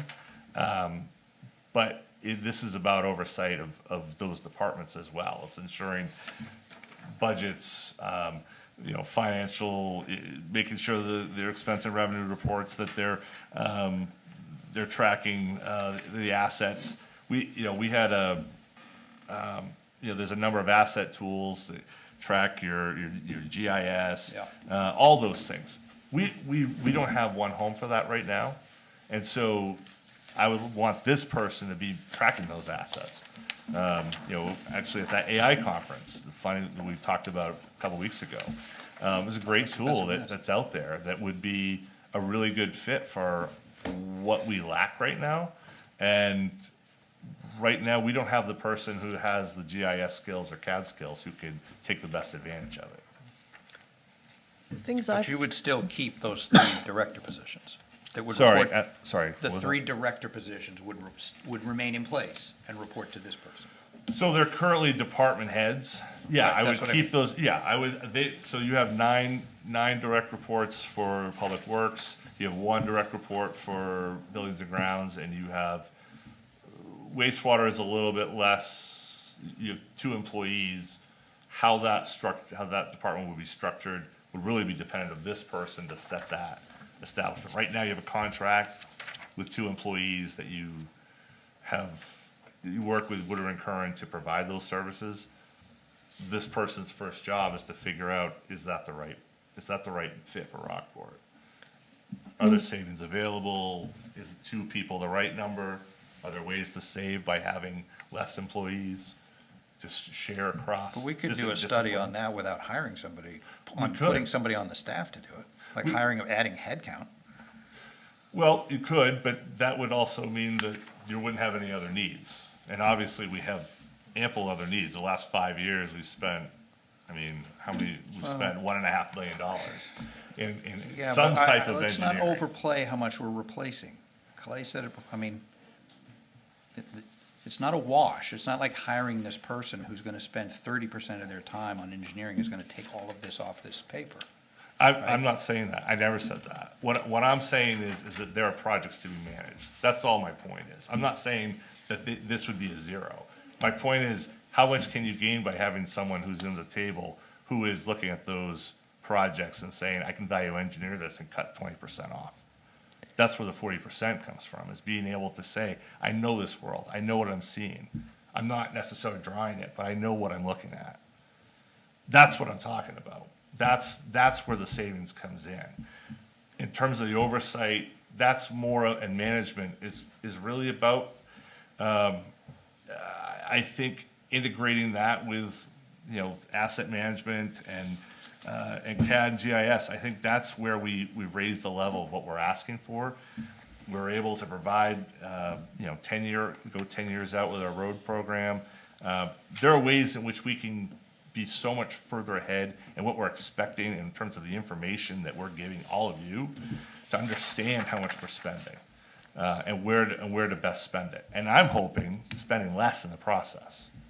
That's my hope, and I think we can get there. What I find appealing about the position is we've talked about the 10-year road pavement plan, which is now effectively a 12-year road pavement plan. I don't know if that's the right number. I don't know. I'm not a public works director. Nobody in our town government right now is really an expert in that area. And that's just one example. If it could be a 15-year plan or an 18-year plan, we would save so much each year. I mean, this year we have $960,000 designated to paving, but when you look at the additional costs that are included in paving, you're over $1 million. I looked at Camden's budget, and they're at $400,000 for paving. They have 40 miles, we have 74, so they're less, but they're more than half less than ours. And they have a town engineer. They have someone who knows the business and knows how to make these kinds of decisions in the field. And if you could save, even in the first year, $100,000, that would pay for the town's portion of this engineer position. Woodard and Kern wastewater. I sort of liken it to when I was a lawyer. If I had a client who wasn't paying attention to costs, I gave him a Cadillac because that was the safest thing to do. If I had a client who was working with me closely on costs and understood what the work that we were doing, we were able to dial it in so that it was a very cost-efficient legal representation. And I think with Woodard and Kern, we're the only town in the state of Maine that is still using an outside third-party contractor. No, Camden does. Not in the way we use Woodard and Kern. They've And got so Dave does St. Rockland. Laurent running their wastewater. It's not that they don't use them for occasional, they don't use them to provide all the manpower for that service. I don't know how often our pump stations need to get checked or need to get repaired and money needs to get invested in them. And we rely on Woodard and Kern to do all of that. We have no one in-house who can second guess that, can weigh in on it. So to me, those are the things that I find appealing and perhaps beneficial from a long-term investment in the town's cost efficiency of providing these services. Yeah, I think one of my biggest concerns with this, though, is if we end up getting essentially an engineer on staff, now we're gonna say, okay, well, we have an engineer on staff, now we can get more projects done. Well, then we're gonna end up with not enough public works staff, so then we're gonna get more public works staff because we can engineer more. And then it's gonna be a vicious cycle of continuing to grow our government so that we are getting more done and it is more cost effective, but we're still spending money we don't necessarily have to have because we're building more stuff that we don't need. We're putting in too much, I mean, we just put in a 200. John, Bill Freeman, just a question. I mean, the plan that you put together, I'm assuming it was pretty much an internal plan that you and others there and the staff have put together, but, and I know you referred to the Camden engineer, but have we talked to any other communities in Maine which have a position like this and how it works for them? Or is it strictly, this is the way we think it's gonna work in our town without any other input outside of our town? Well, there are other towns that have similarities, Bill. And again, this is a little bit of amalgamation of a bunch of them. So, we have, the city of Rockland has a director of public services who manages their transfer station as well as their public works department. You have the town of Camden who has a director of public works who also is managing their transfer station, but not in the same way. It's a separate entity, and is managing their wastewater department. And their dams, And their dams, that's right, yeah. whole nother. Yeah, you've got, the town of Sanford recently put out a very similar job description as the one that we sent out. It's a little less specific, but effectively placed one individual who has an engineering degree to manage their entire infrastructure. So this seems to be a direction that other communities are moving in as well. And really being thirsty for finding people with higher skill sets to be able to come to the table because the costs are going so high. And you want to make sure you have some certainty in what you're providing. Yeah. Well, my concern all along is, again, adding another position, but the towns you just referred to, Rockland and Sanford and Camden and so forth, I mean, they're all substantially larger than the town of Rockport, that's all. So a lot more people in those towns that they need to manage their services also. Sanford has 22,000 people in it. Mm-hmm. Well, and Camden and Rockland are much bigger than Rockport. So, I mean, we have a small town compared to those. We have I just hope that 3,800 people. we And feel- yes, I you're just hope right. that we We are the feel smallest of all so of them. comfortable with this, that it's been something we haven't just thought up inside as a convenient way to reshuffle who's gonna report to who. And, again, we put another $200,000 in the budget every year for this. Well, I would say this. We have been challenged with infrastructure needs for the last 5 years. And the town decided, in its wisdom, over a period of 10 years to pave a quarter of the number of miles of road it should have under a 10-year paving plan. And we paid the price for that, and we are continuing to pay the price for that. Poor decisions were made. I believe that budget committees, select boards, and town managers did not make the right decisions over that time. And as a result, we have an incredible bill that all of us are sitting here having to deal with. Now, this might be the approach in this budget might be the wrong one. But you shouldn't have a political science, for someone with a political science degree, having this much influence over what is right and what is wrong in terms of what we're doing. All due respect, and I appreciate my time with the good people at the University of Maine. And I learned a lot. Thank you very much. Go Maine. However, we can do better. And the process working with the engineer or working with the town of Camden, it was so apparent to me that we need more expertise in the rooms that we have in putting together grant applications, in trying to be prepared for budget committees, in trying to be prepared for select boards. The money we're already spending, the $900,000 that's in this budget for paving alone, should have more input and more influence inside of who works here. Now, you're right, we could go out, or Steve, we could go out and have contracts, we could pay, XYZ, engineering firm to do these things. The problem is, in my experience, that call comes far too often and comes far too costly. Because their rates per hour are gonna be a lot more than the 200,000 ultimately that we're gonna have here. And I also would say, this person is gonna work hand in hand with Orion. So we're excited about the $4 million that we've received in grant funding.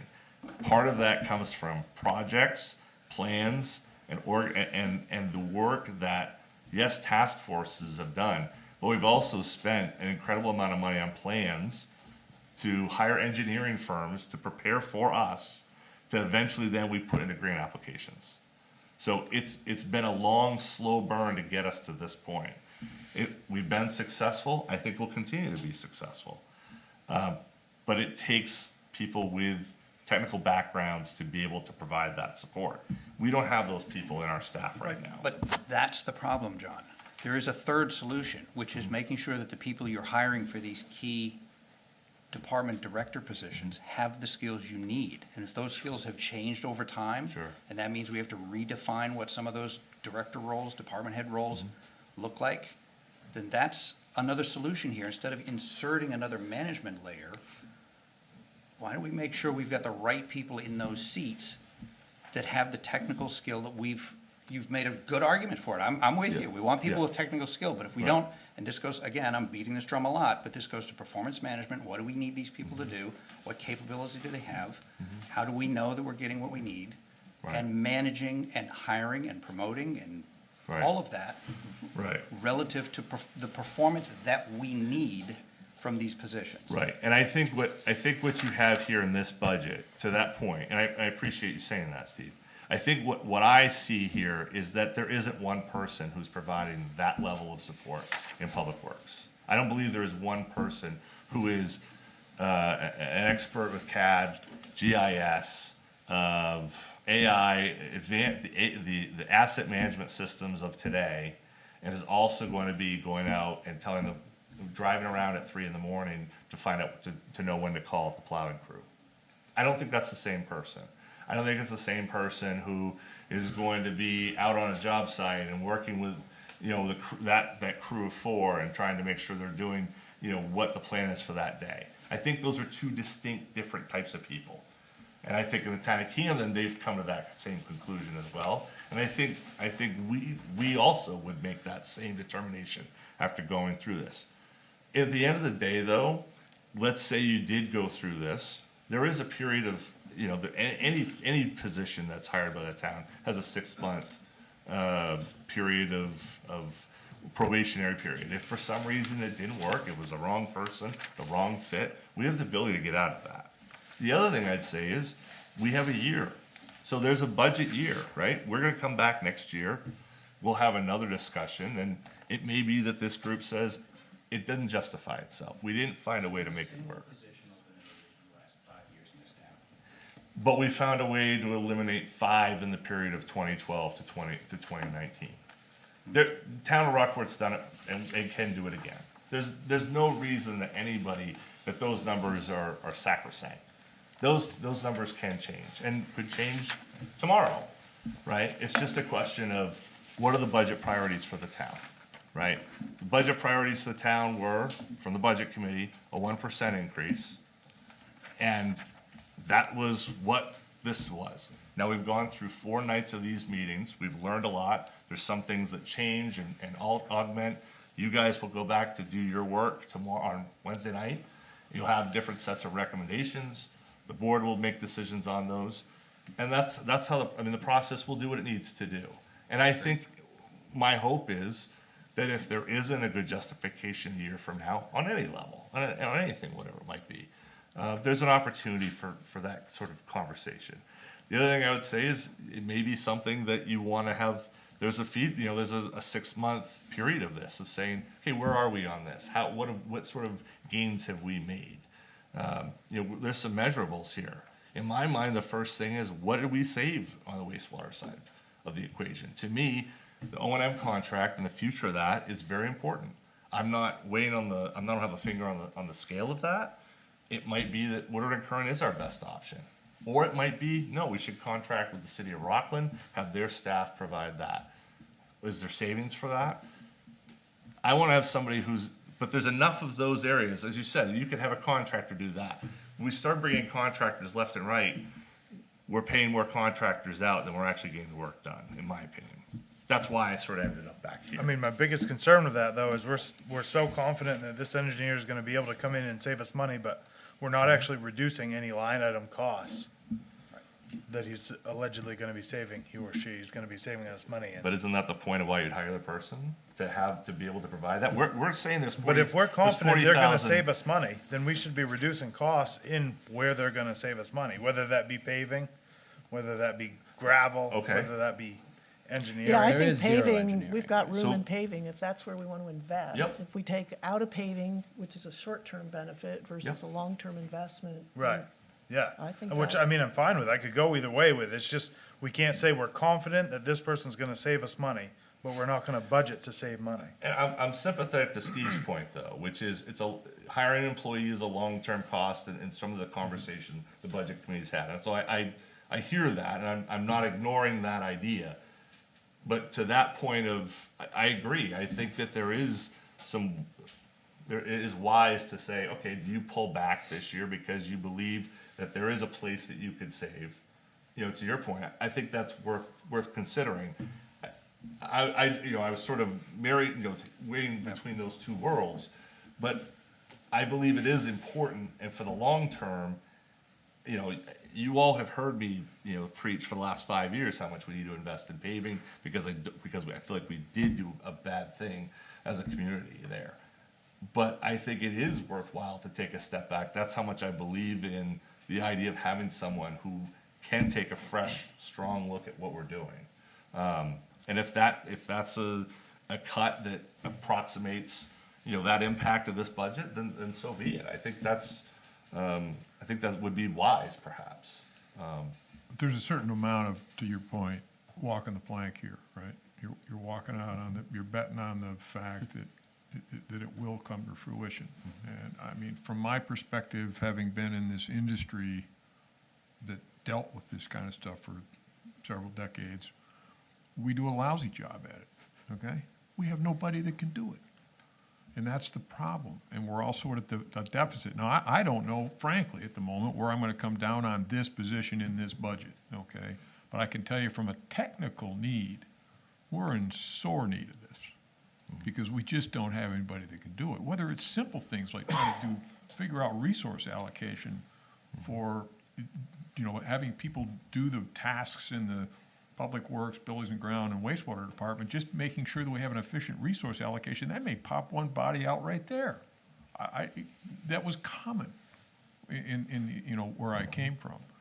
And this opportunity stuff, and partly because it's myself and Mr. Colmar in the back of the room that have been doing this for the town. I mean, give you a simple example. When we rewrote the wastewater ordinance, we came up with that minimum flow volume thing. It's saying that, you know, if you don't flush your toilet all year because you're not around, you're going to get a minimum charge. One of us thought of this. I don't remember who it was. I'll blame it on him. But point being, that was a revenue generator right there that we just came up with when we rewrote the ordinance. It made perfect sense. But I can't ask Megan or Ryan to understand that particular issue. Now, that was just one, okay. But the point I'm saying, and again, without saying yes or no on this position right now, the information deficit we have is real, and it's hurting us. It's hurting us negotiating agreements with Camden in wastewater, in particular. It hurt us. It just, I don't know, I'm gonna stop, but again, budget's one thing, but the information deficit that we have and what we're working under, it's real. It's not just, we always did it this way because we just could. John, I'll make one last comment if I could, and that is, again, I come back to this adding $200,000 to the town's budget, and you're hoping, okay, that we're gonna make these savings because of an engineer's expertise and so forth. We don't know it. But once you add that $200,000 item to the budget, it doesn't go away. You don't fire them in a year or 2 years. It's there, and that just keeps going on and on and on. That's all I'll say. And the last thing I'm gonna add is, it's incredibly important who we hire. Because if we just get an engineer, and I'm not one, okay, thank God. Sorry, Bob. We need somebody, I'll just leave it at that. It's incredibly important who we bring on board. It's not just somebody that knows how to look at, you know. I mean, I think that's flow gonna and be like- the biggest challenge is finding that person, and I don't think you're gonna find that person for a 130 base with $200 package. I don't know that we will either, to be I perfectly think honest. that's really with shooting We just for said on the mic that we well can past the stars. you. Yeah. That's the, I think it's to have someone in that position, I mean, you have to have someone with decades of experience, and you've got engineers that are not that far out from college that are coming up on what this is in the private sector. So, to get someone with this much experience that's gonna be useful in this role is, I don't think. Do you know who the best candidate is? Someone that's been doing this for 30 years, and they want to retire someplace and just ease their way out for the next 5 years. Yeah. That's who it is. Couldn't we put someone like that on a contract for $100,000 a year to do this? Why If do we you have could to put them on find the them. payroll? Yeah, if you could find them, I'm not disagreeing with any of those potential models, okay? It's just that the information deficit we have that is not working for the town, i.e. not a volunteer. I acknowledge that. That's what we need. How, the model of it, I'm wide open to it. I do think we need some, and now I'm speaking for you and I'm not intending to, we need better management in a couple of spots, right? Because that is a key to doing a better job with our budget, with our people, and on behalf of our residents. It's that simple. That's a pretty simple formula. 100%. The one thing that we are doing is as you say, we're looking for somebody who has all these qualifications in these different disparate arenas. I think it's a mistake to think that we should hire, or that we wanna hire a super duper ace engineer. What we want to hire is an engineer who's 3/4 super duper, but 1/4 knows who to call. And professionally, an hour on the phone with somebody is immediate, is a professional courtesy, and it's not waiting 3 months to get into the queue of local engineers. So we don't need the very, very bestest. We need somebody who's flexible and who's can also act as an interpreter. Technical language from a colleague, practical results from the engineer. Yeah, I mean, my worry is that we find someone that's pretty good at most of it, but isn't necessarily stand out, and we are not gonna know that till years of experience, years of filling the role, whether they meet the criteria or not, and at that point, I'm not sure you're gonna say, well, you kinda doing Yeah. pretty good, we're gonna let you go. That's my concern. We don't have the metrics for any of these departments today to know how well they're performing.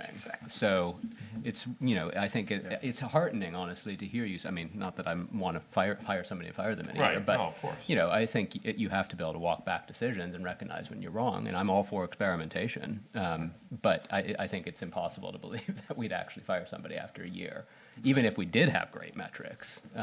And, without having the metrics, I think it's going to be really nebulous. In consulting, you have utilization and, things that are a little easier to track at least. But in a town, I think it's pretty hard to like trace things back to like this person, unless, if you could tell me this person's going to, cut our paving budget in half, then sure. I mean, add 25% to his salary, his or her salary. The other nice thing is if we're gonna hire this target of someone with a couple, 3 decades of experience, but just kind of wants to work their way out, they have a history, okay? And those of us that worked in that business, they can find that history. Sure. I would just quickly say this on the issue of hiring someone and not letting them go. I've done this 20 years. I know how to hire. I know how to let people go when they need to go. I know how to let people go when they haven't been here very long. I know where the bodies are buried, and I know how to handle it. Don't worry about that. If someone's not performing, I think I know one, there's 14 people sitting around this table, counting Megan, 15, who are gonna be very eager to make sure that this position works, and it works very publicly and and it's something that's successful. And it's anything less than that, it would be a huge issue. So this is a position that can it fail because you hire the wrong person? Happens to every one of us who's ever hired somebody. We find the wrong person. But it's too important to let it fail. And so I know what you're saying, Walker. I 100% agree with you. I don't want to let someone come in and sort of overstay their welcome, let's say. And because that sends a worse message, I think, than cutting your losses, perhaps, right? So that's, I don't mean to appreciate your suggest, perspective, though. I certainly don't mean to suggest you don't. I know, and I didn't take that I think way, no. that, but I think it's tough when you get a few years in, the only way this really makes sense to a taxpayer, I think, is you're saving money, right? Right. I mean, it's nice if things are maybe, you spend the same amount, better things are done a little better or whatever, you feel, but if you have to save the money. You do. But everything's going up all the time, and it's like, Sure. how do you? Well, that's, and I look at buildings and grounds as sort of the way that we've, this year was one with lesser projects, but that's a way in which we took on projects, did them in a somewhat unconventional way for how we've handled those issues, where we put them out, we contract and we call the plumber, we call the electrician, or we call the Main Coast Construction to replace the door, and we'd wait. We'd never have to wait with Darren, but we'd have to wait for others. Sorry. I didn't mean to go plumber right away, but, it's something that allowed us to change how we work and get things done and do it at a savings. That's how I think this will work. If this doesn't work that way, then this is not something, this isn't the position I thought it was either. So I think that, this is the problem is that, of course, there's 15 and 14 different thoughts about, we'd all hire differently and, however that goes. I'm just telling you that the hire is important, to Bill's point. If the firing's necessary, that's also important too.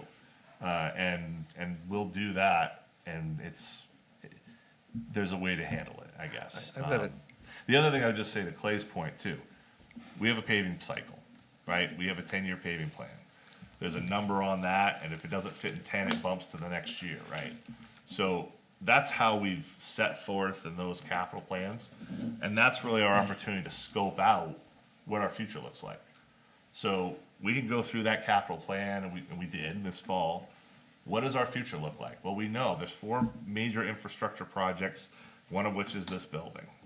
We have roads, and we have the remainder of what those stream crossing bonds were that we talked about and approved a couple years ago. That's the scope. That's really what's out there on the table. Do we have answers for all of them? No, we don't. I think we're gonna have to continue to talk about them. I think next fall we'll be talking about them. I think 3, 4, 5 falls from now we'll be talking about them. But I don't think that the scope is changing. I think we know what we see, we know the challenges we are, and to bend the curve, as we talk a lot, we can't broaden that scope so much that it swallows us up. So, this is just a way to get to that scope, hopefully in a much more efficient, cheaper way. That's my hope. John, can you tell me, what is the base pay for this position? So we estimated 130 was the budgeted number. Yeah. And we assume benefits are 70-ish. 40, 70 of that? Yeah. So we're really talking, okay.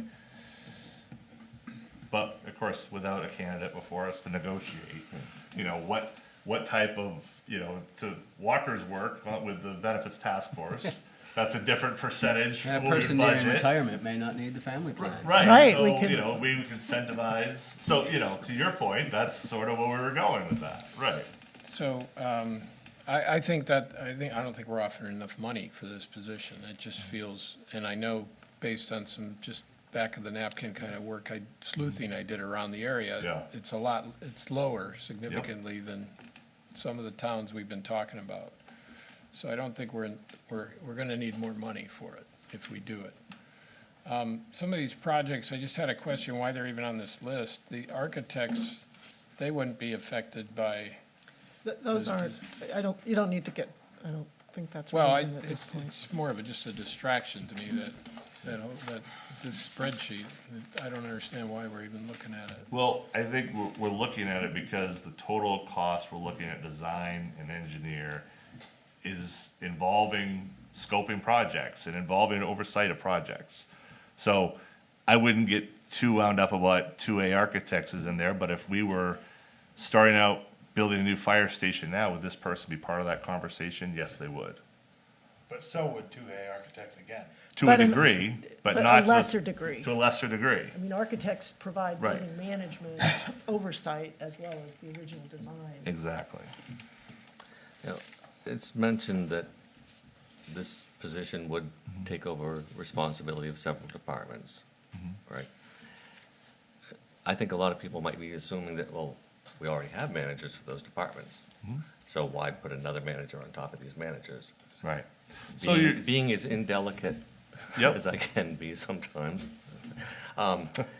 would some of the current manager responsibilities of the current management be reduced, and therefore their job responsibilities are lesser, and would their salaries be lesser so. to contribute towards this new position who's now taking over the management responsibilities? So right now, there's a lot of hypotheticals in that question, right? Right. So the first hypothetical is who are you Generic. hiring and what, Right. and what knowledge do they have of XYZ department? Right, right.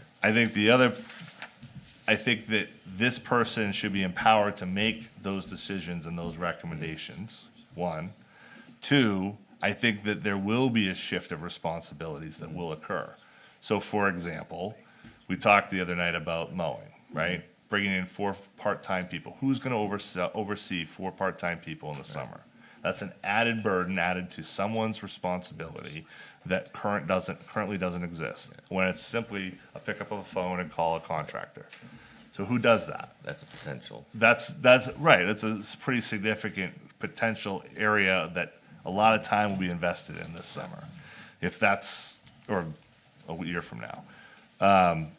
So that's the bulk of, you know, sort of, that's one that sort of jumps right off the page. A lot of it is, though, it's management of projects on a financial level.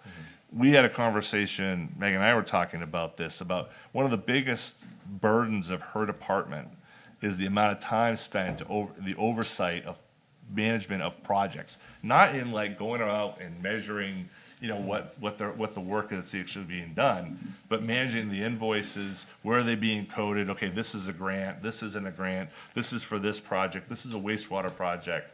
So there's a lighter lift for the finance department that goes into this as well. This project, this position touches so many different pieces of town government that it lightens the load in a bunch of different places, and it streamlines the workflows all over the place. So it's not just of those three departments.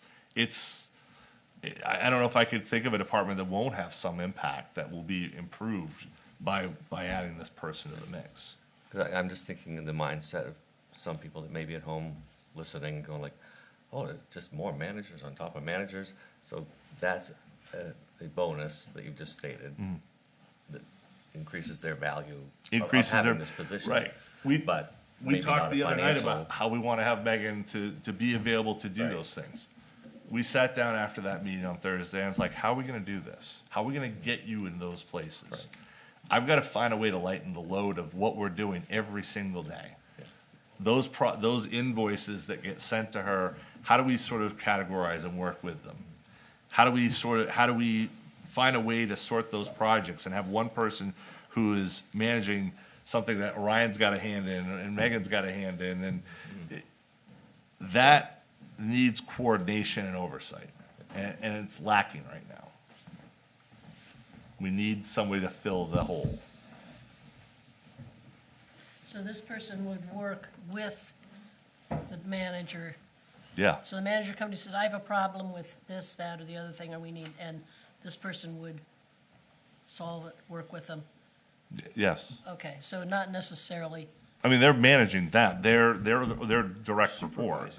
Right, they're supervising. That's right. They're supervising those three departments. But there is somebody who is, just in the same way you would have crew leaders, or you would have a second level of support. We're talking about, between those three departments, you have you've also got the 14. harbor in here and the opera house. Harbor's removed. Oh, okay. Opera House wasn't in there. Opera House is. Well, as Harbor- projects, as Those are projects. projects. Yeah, those are projects that will be assisted with, but they're not direct oversight of those departments. And this person reports to you? Me, right. Okay. But I had a question too. You have various agents here who Yep. had projects. Were those people chosen for their jobs based on bids or because of their expertise in the particular area needed? A little bit, some of both, honestly. Some were bid out. Most were locally selected. I mean, Gartley and Dorsey has been working with the town for, decades. So this new person would, I assume, be expected to equal the expertise of the groups that you picked here in the past? I would expect them to manage the work of these companies and find savings in doing so. Okay, So you have a Woodward and Curran, I expect them to say, Brent, maybe I don't need this and that. Maybe we could use this type of pump station as opposed to the pump station that you're suggesting. Maybe I'm working with Gartley and Dorsey, and I have, hey, we could have the drainage run this way. Well, what if we did this that way? I want someone with some on-the-ground knowledge as well as some feedback to these people, what they're providing us for design work. So we'll still end up having to hire, To a degree. Okay. Yeah, to a degree, but not to the same level. I believe we're going to have some savings on this page. If we were to look at FY '27, I believe we'll have some savings on this page. To that point, this $40,000 number, is that, do you think about, and I realize it's estimate, approximate. It's an all that, estimate, but yep. Is that them replacing, like Bill said, the PE stamp, like that's replacing their work, or the value engineering? I believe it's more value engineering than anything. And you think that's the sort of, like Yes. the upside of? Yes. Do you Yes. think that how, it's an expensive position to say $40,000. Yeah, I'm right? not, I don't think it's just $40,000. I think that's trying to talk about the low end of saying, I don't want to say, we're going to save $8 million. No, And of I think that course, would be foolish for anybody here. but the Yeah. 40,000 was sort of in our ordinary road paving contracts, there's engineering costs that are associated with that. So Yes. it was sort of taking these engineering design costs, the 40,000. Yeah. Value engineering, when we say we can actually pave the roads that really need to be paved, and it costs us 800,000, not 960. Right. That's the value engineering savings. Right. Which we haven't even attempted. Sure. Or, yeah, John, I don't think, that's hard to know. No, definitely not. I'll give you another example. When we just did our request for proposal for the services on the design of the working waterfront side of the harbor, Mr. Colmar came up with a brilliant idea to get the grant that we're obtaining to pay for an emergency generator for the pump station at the bottom of the road. If he hadn't been, the engineer he is, he wouldn't have thought of it, it wouldn't have gone in there. Right. That's just an example. It's gonna get paid for by a grant, but the fact that we scoped it in was the bonus Yeah, there. And dopey me didn't think of it, he did. Okay. Yeah, I mean, honestly, you can draw a lot of scenarios out with this role, right? You can imagine a very optimistic world, and that I want to believe in, that is, where this is fantastic and everything, we save money and everything's better for it. You can also just imagine it going the wrong way. Right. And that's why I talk about the fact that Hires. it's the person Oh, is it's just essential. incredibly Huge. important. It is, yeah. And- No and- doubt. And the challenge with the money we're offering, John, I mean, it's, Yeah. in the engineering world, that's money that's I am so burnt out, I can't do this anymore. I'm gonna go up to this really pretty place and I'm gonna do this for a few years. Right. That's the person. But we haven't told them about how great our benefits are. No, That's right. no. I'm gonna send them to you. That's a surprise. Knock on the door. This is not an easy thing No. to contemplate. Yeah, I even mean, if we I decide to actually, approve it. I looked at Woodard and Curran's careers page, knowing nothing about this industry really, but, and it seems like this salary, somewhat to my surprise, was sort of in the range, but definitely bottom of it, for That's sort not of with management any of the- positions. That's not with any management. That was for administration. That's just early an entry engineer. management. That was for sort of, no, that was like for 3 or 4 years of management for some of these, like, I don't know, like technical manager, managing some small team of If you're engineers, talking but about you would someone know that's more. coming up, they're walking out of school, they're walking a job, and they're making 100K. Right. Okay? 3 or 4 years later, they're making 130. That's not the person we need. No, Okay? no, absolutely It's just not. the wrong, it's gotta be on Yep. the other side. No, I have no disagreement there at all. But that makes it really hard to find. Sure. But if you don't have approval, you don't even get to see what's out there. Don't say it. So, we're ready to talk about something else? Or I mean, I don't want to talk out the conversation, but obviously, the budget committee, you guys will have an opportunity to talk some more tomorrow. Wednesday. It is also, sorry. It feels like night after night here. Hang on just a second, Rick. I want to get into, if I can get into one more thing and then fire away. You got it. All right. Before I just sort of wrap up this little bit, I did want to talk about this page, which is the FY '28 estimate. And again, no one should be going to DraftKings and say this is what it's going to be, or Kalshi or whatever the Polymarket. But Megan and I sat down and talked a little bit about what does 28 look like. And I think it's important because we had some conversation about where we headed. And I'm always, you finish one budget and then you talk about what's next. Because really, this could be the best budget ever, but if we're setting up for disaster a year from now, what good is this great budget that we've crafted? So, the bottom line of 3.55 is not a number that I'm afraid of. It's not a number that I feel as though we can't hit a year from now. Again, a year from now. But it's taking some pretty conservative guesstimates of where we expect costs to go in the next 12 months. Of course, wars and different things, and anything can go a lot of different avenues. But if wages remain at 3, we're building in step into this number here at the new rate of the 3% that we've discussed. We have 9% health insurance is built into this. Again, it may be less, but again, we're trying to stay where we are. That still keeps us at less than 30% of wages.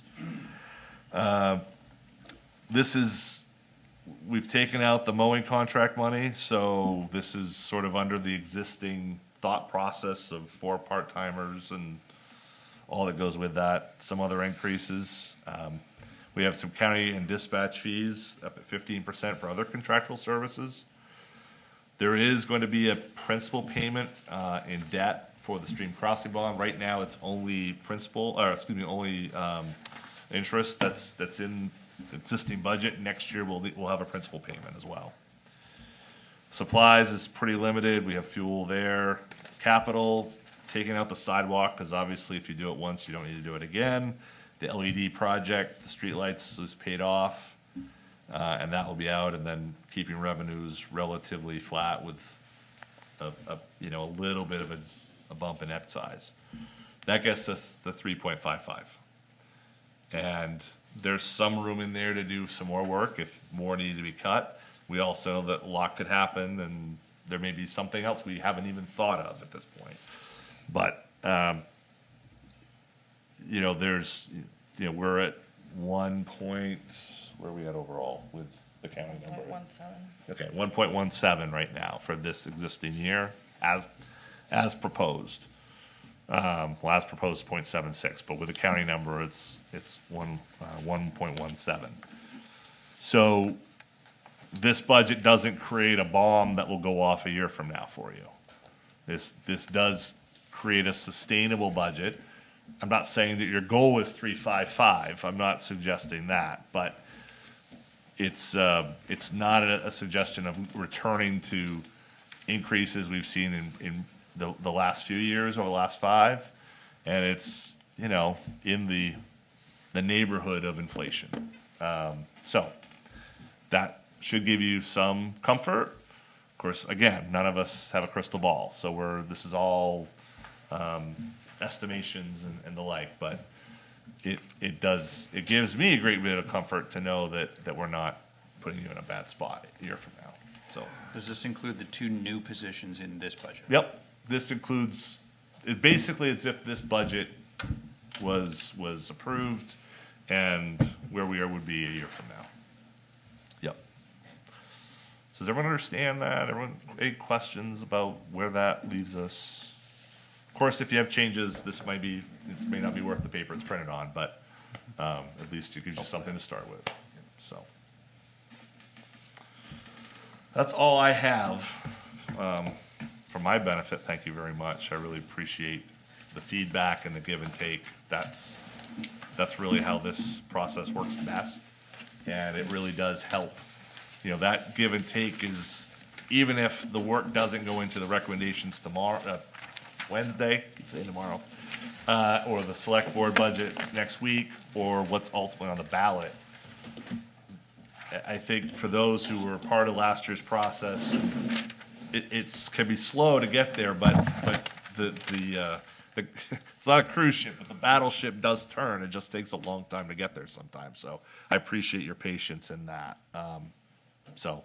I'll be here Wednesday certainly to answer questions. Department heads will be here to answer questions for the budget committee, as needed, and be prepared to help out where that process goes. So, thank you. Thanks, John. I just have one quick comment from the Select Board with respect to Wednesday's meeting. We just hope and encourage you to be as specific as possible on recommendations so we know what we're facing and what we need to address at our own meeting. With that in mind, actually, out of curiosity, just to try and pick this bone before it comes along, like we take the police department with a possible position, adding the new position. One question or problem or hang up that I foresee may come is, let's just say that the budget committee didn't think it was reasonable to add a position. The way our recommendations are set up to show up on a ballot is not that we can say, we don't think you should add a police position. Our recommendation is how you change a line item. So if we were to say, we don't want to add the new position, Yeah. that can't be reflected necessarily in line item 2008, because you're still gonna need to pay for some overtime. Oh, so what's the? Because that, Yep. we can, that's all encompassed in that one line item, so we can't shuffle, or suggest shuffling, money within a line item between overtime and salary. So how is there an avenue for us to go about having input on that without changing that one line item? So, let me ask this, would you have a sense of how much overtime you would want to leave in there?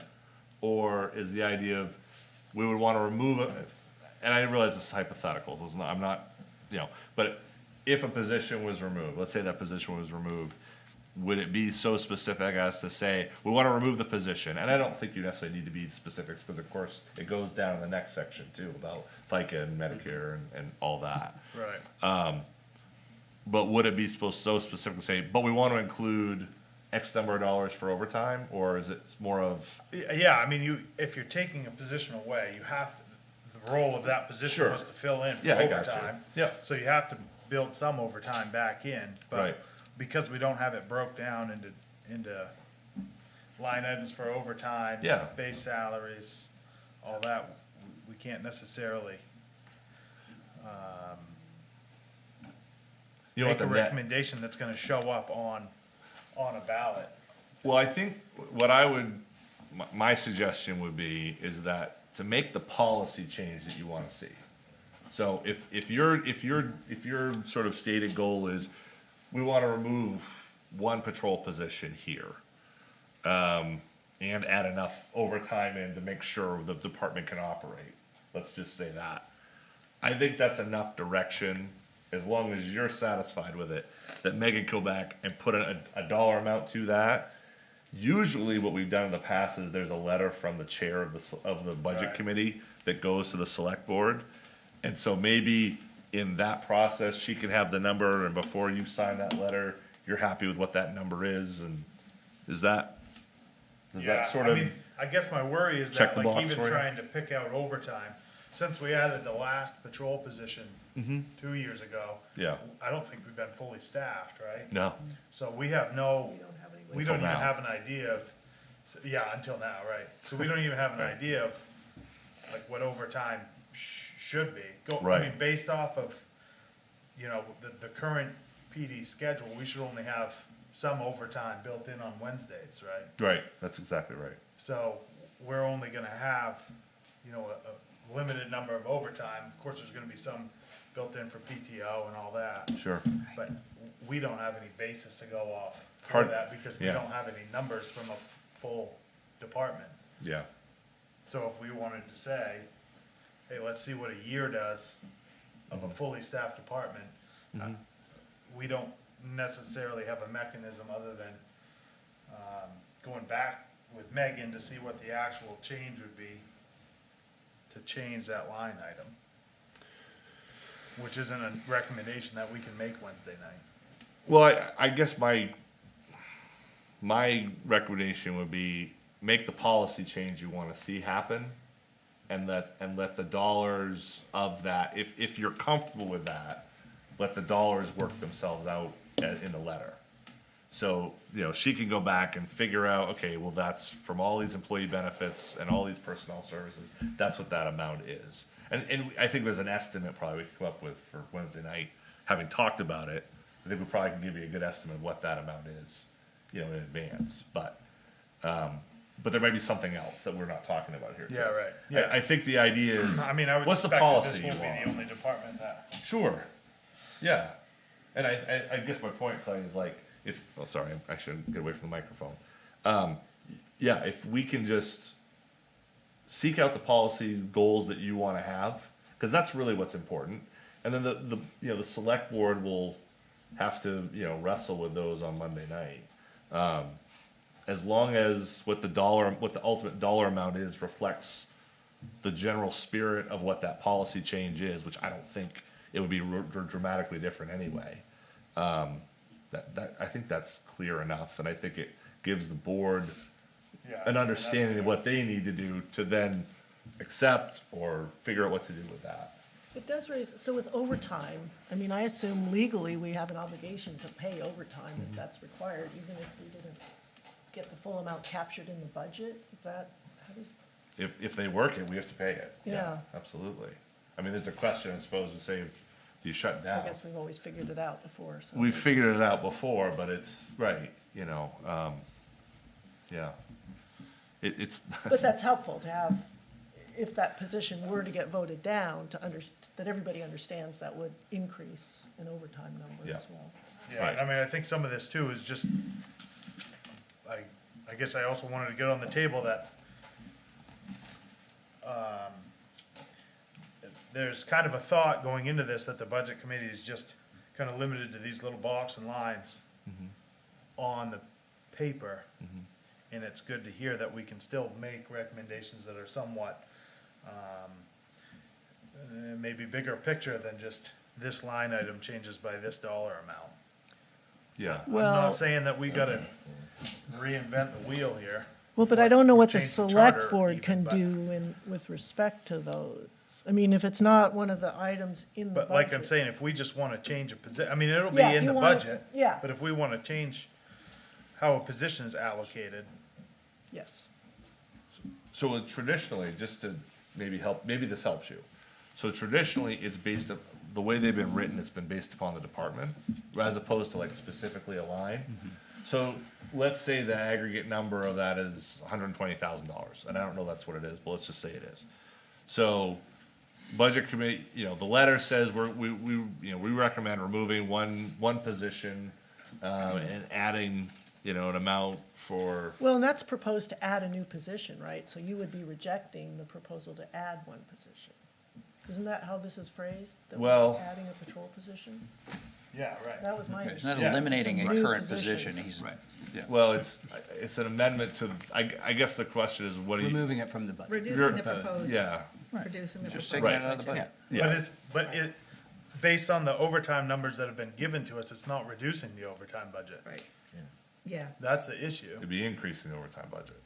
Right, If you more remove likely. the new position, right. yeah. But what I'm saying is Reduce we wages also and don't have increases. overtime numbers of a staff department to back Right. up To what know those what that numbers is. are. And to be honest, though, even though I can get those numbers, like you said, recent history doesn't help me either in trying to figure what that Right. number is. No- If no you way. remove it. That's the hard part. Right. I think we'd all be throwing darts at that, Right. to be honest with you. I guess my point, Clay, is it's hard enough for you to get, you know, to get the group and get motions and all that. Yeah. My thought would be, if you can get agreement between however many people, 5, 8, 6, whatever, on what that is, we can take that, Megan and I, to put a number to it, as long as that, when you sign that letter, that makes sense to what you were talking about. And you guys can talk through the give and Yeah. take of that issue. And Yeah. you can. It's ball- clear for them. You can ballpark. Right. I mean, I'm gonna Yes. come in here wanting to spend some money. But I don't have a clear number in mind, but I'm gonna throw out a couple of numbers on Yeah. some things. And so you know, you're just gonna have to say, look, this is gonna drop this much, we add this over here, move this over here, and we trust Megan will make it work. Yeah. Done and done. Done and done. Yeah, Yeah. that sounds good. Okay. Are She you has good with that? Does that 100% make Yeah, sense? I'm just trying to broadcast this so that Yeah. I'm not the only one that's gonna come into this Sure. with, looking at this budget outside of just, let's just change this line item. Yeah, I got you. Yeah.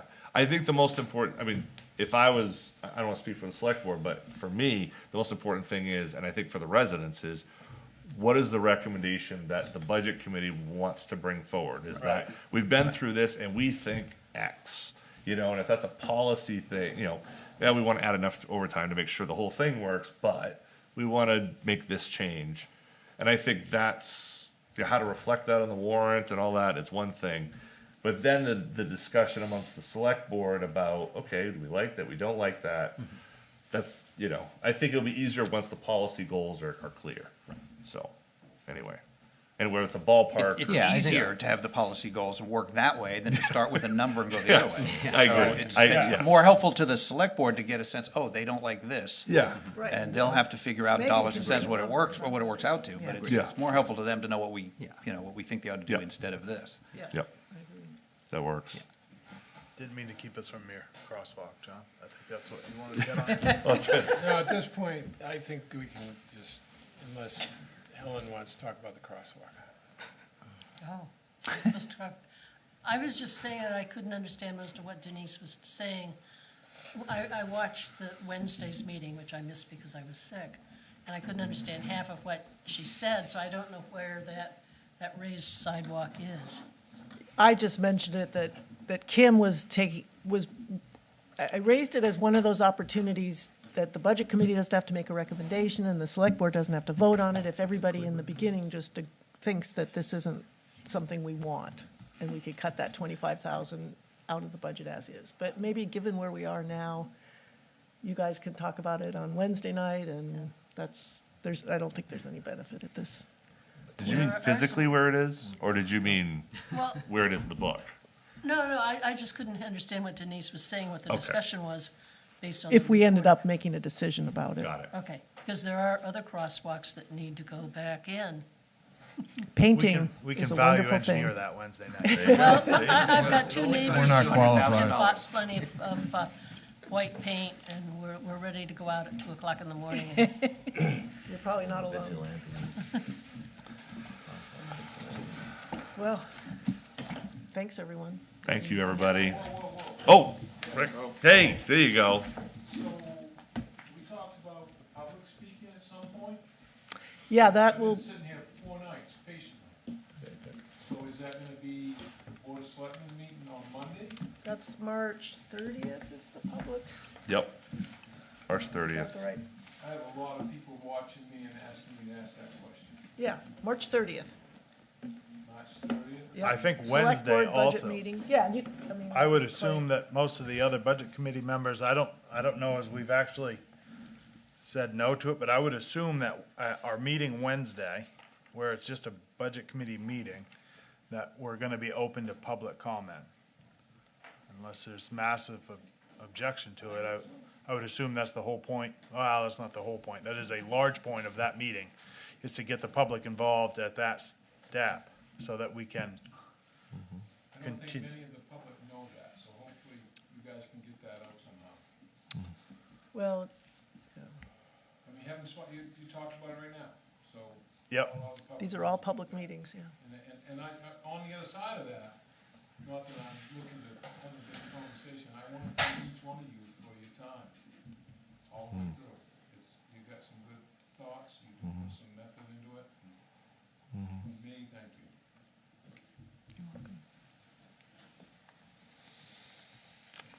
Okay,